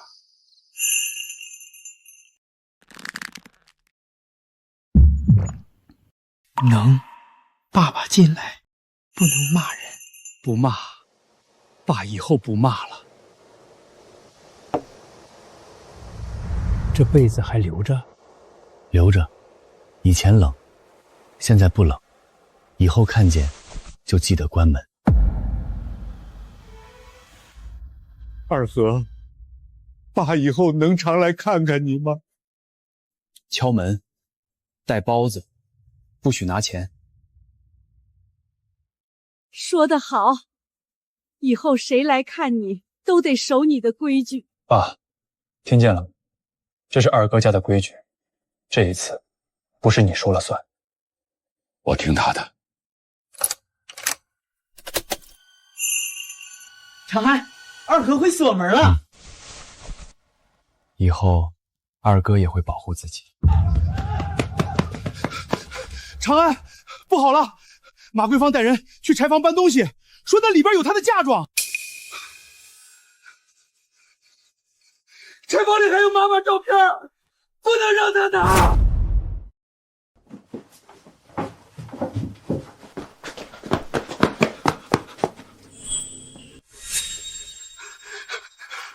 妈妈，还给二和！你再碰他一下试试。这是我在许家住了这么多年的东西，我要离婚，拿点东西怎么了？你们许家欺负人，不让我活，也不让我拿东西。你要拿自己的东西，可以，但二哥的东西一件不准动。这张照片是我妈的，也是二哥守了10年的东西，你没资格拿。一个死人照片有什么值钱的？我拿去垫箱子不行吗？不能垫，妈妈会疼。妈妈看着二和睡觉。马桂芳，你到今天都不知道自己错在哪儿。你拿二哥要钱买金镯，拿他补助养自己儿子，现在连他最后一张照片都要抢。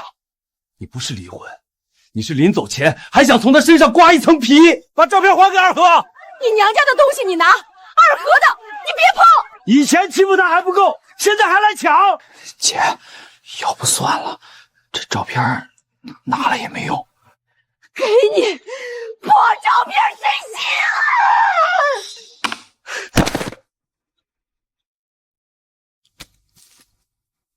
妈妈不脏，二和擦擦，二和没弄丢。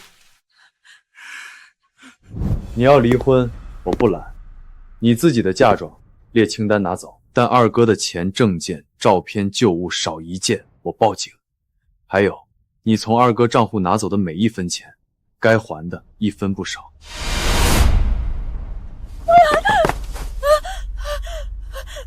我都要离婚了，你还逼我还钱？离婚不是免债书，你欠的是二哥，不是许建成。长安，二和刚才想说不，可是嘴慢。没关系，你已经做得很好，你追过来了，你护住妈妈照片了。下次，二和会大声说不。对，下次二哥自己说。好，这是我的，不给你。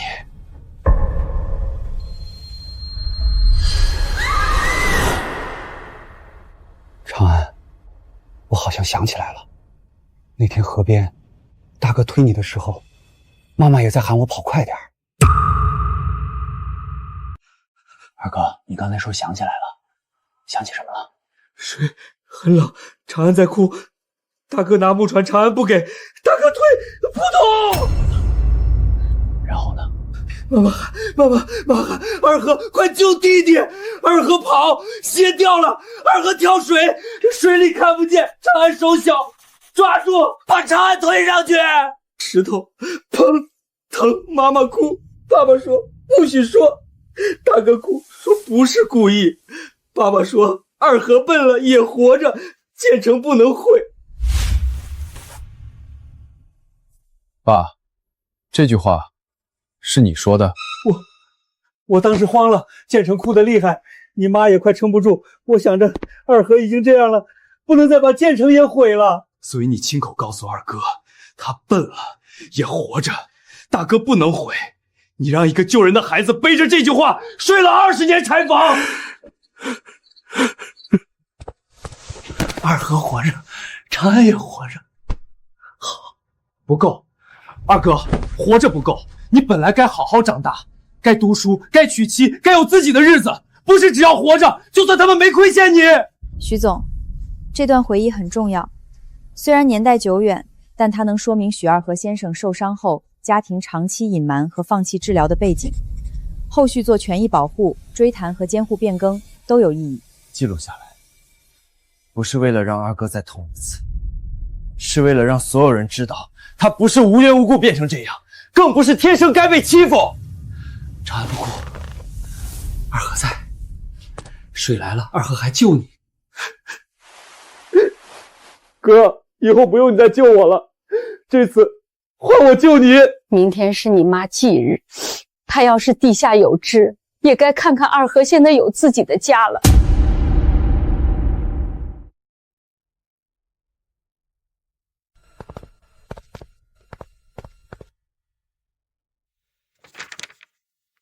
妈，我回来了，二哥也有家了，不睡柴缝了，有床，有门，有自己的钥匙，还有自己的工资和账户。您当年让他守的屋，他守住了。这次换我守他。妈妈，这是二和买的，用工钱买的，热的。二和没偷钱，也没拿大嫂的钱。秀梅，我对不起你，你临走前交代我救我给二和和长安，可我偏心建成瞒了10年，二和变成这样，我没带他治，他被欺负我装看不见，我不是个好丈夫，更不是个好爹。二哥，这张钱今天不送人，留着给自己。妈妈会不会说二和小气？不会，妈妈会高兴，因为二哥终于知道自己也该被疼。妈妈，许二和以后给自己买包子，也给长安买，2个都买。徐总，家族会的人到了，今天要把旧屋补助账户、后续监护和项目收益全都定下来。好，今天把旧规矩彻底结束。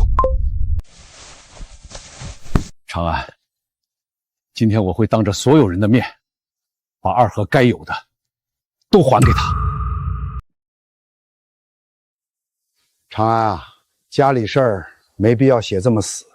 二和这个情况还是得有个正常人替他管。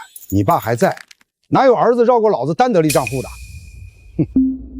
以前就是你们嘴里的正常人，管走了二哥19万6补助，管走了老屋预付款，管出假手印、柴房、冷饭和病历被藏。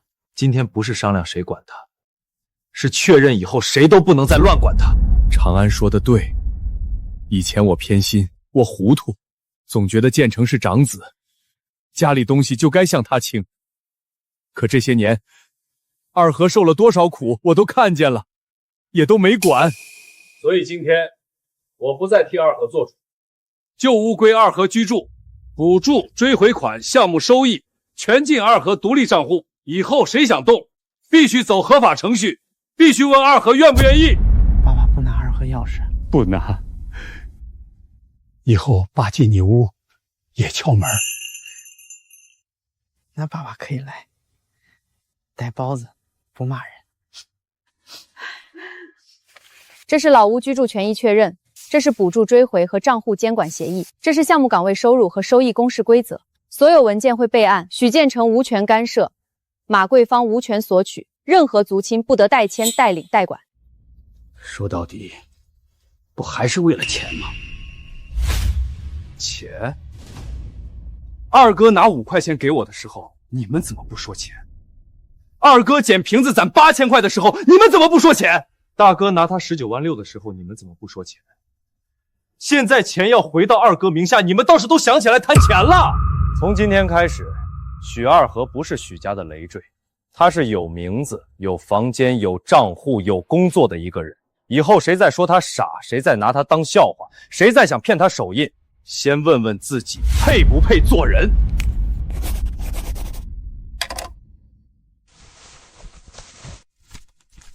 长安，5块钱能不能帮别人也有家？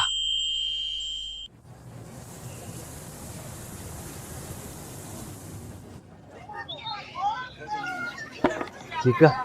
换一个，不要急。2个。谢谢叔叔。5块钱也能成立基金？听说是长安用二和给他的那张5块钱起的名儿。那张钱比几10万都重。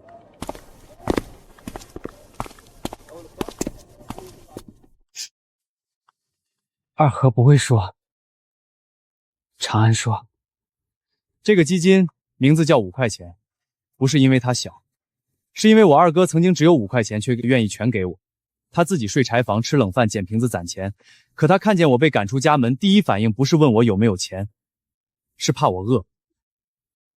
这个基金以后专门帮3类人：第一，被家庭忽视、侵占补助的残障者；第二，智力受损但需要康复和照护的人；第三，像我二哥这样不会争、不会告状，却一直被当成累赘的人。第一笔捐款以许二和的名义，不是我施舍他，是他教会我真正的亲情是什么。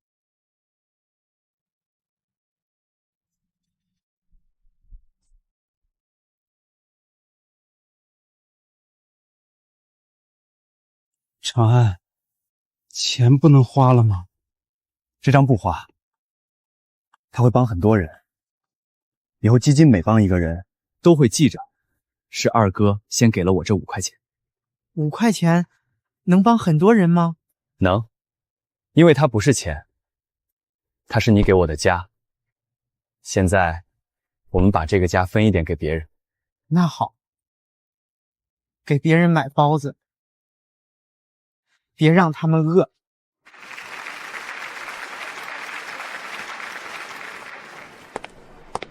徐总，县里会配合公益基金做试点，许家村项目也会作为公开透明合作样板推广。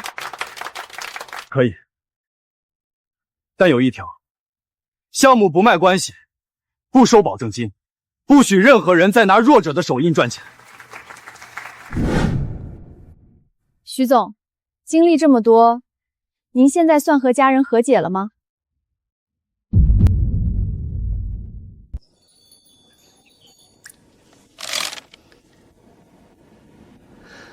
徐总，经历了亲情背叛、财产纠纷、项目风波，还有您二哥这些年的遭遇，现在您算和家人和解了吗？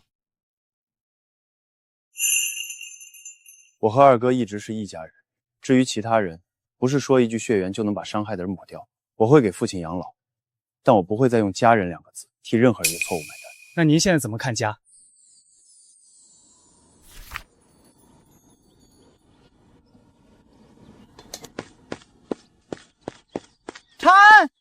下班了，回家吃饭。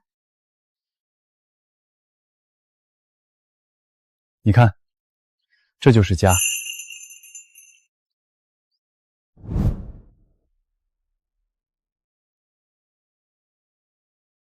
长安吃。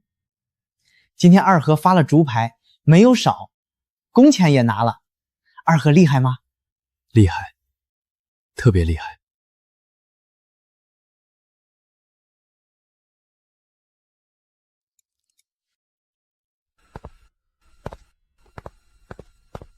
爸爸也吃，不能哭，吃了不饿。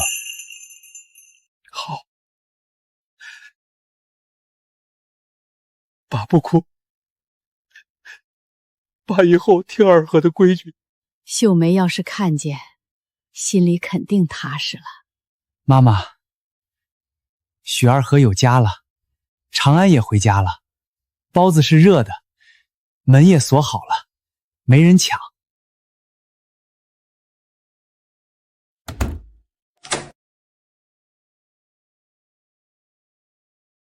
门锁好了，这是二和的家，也是长安的家。我们回家了。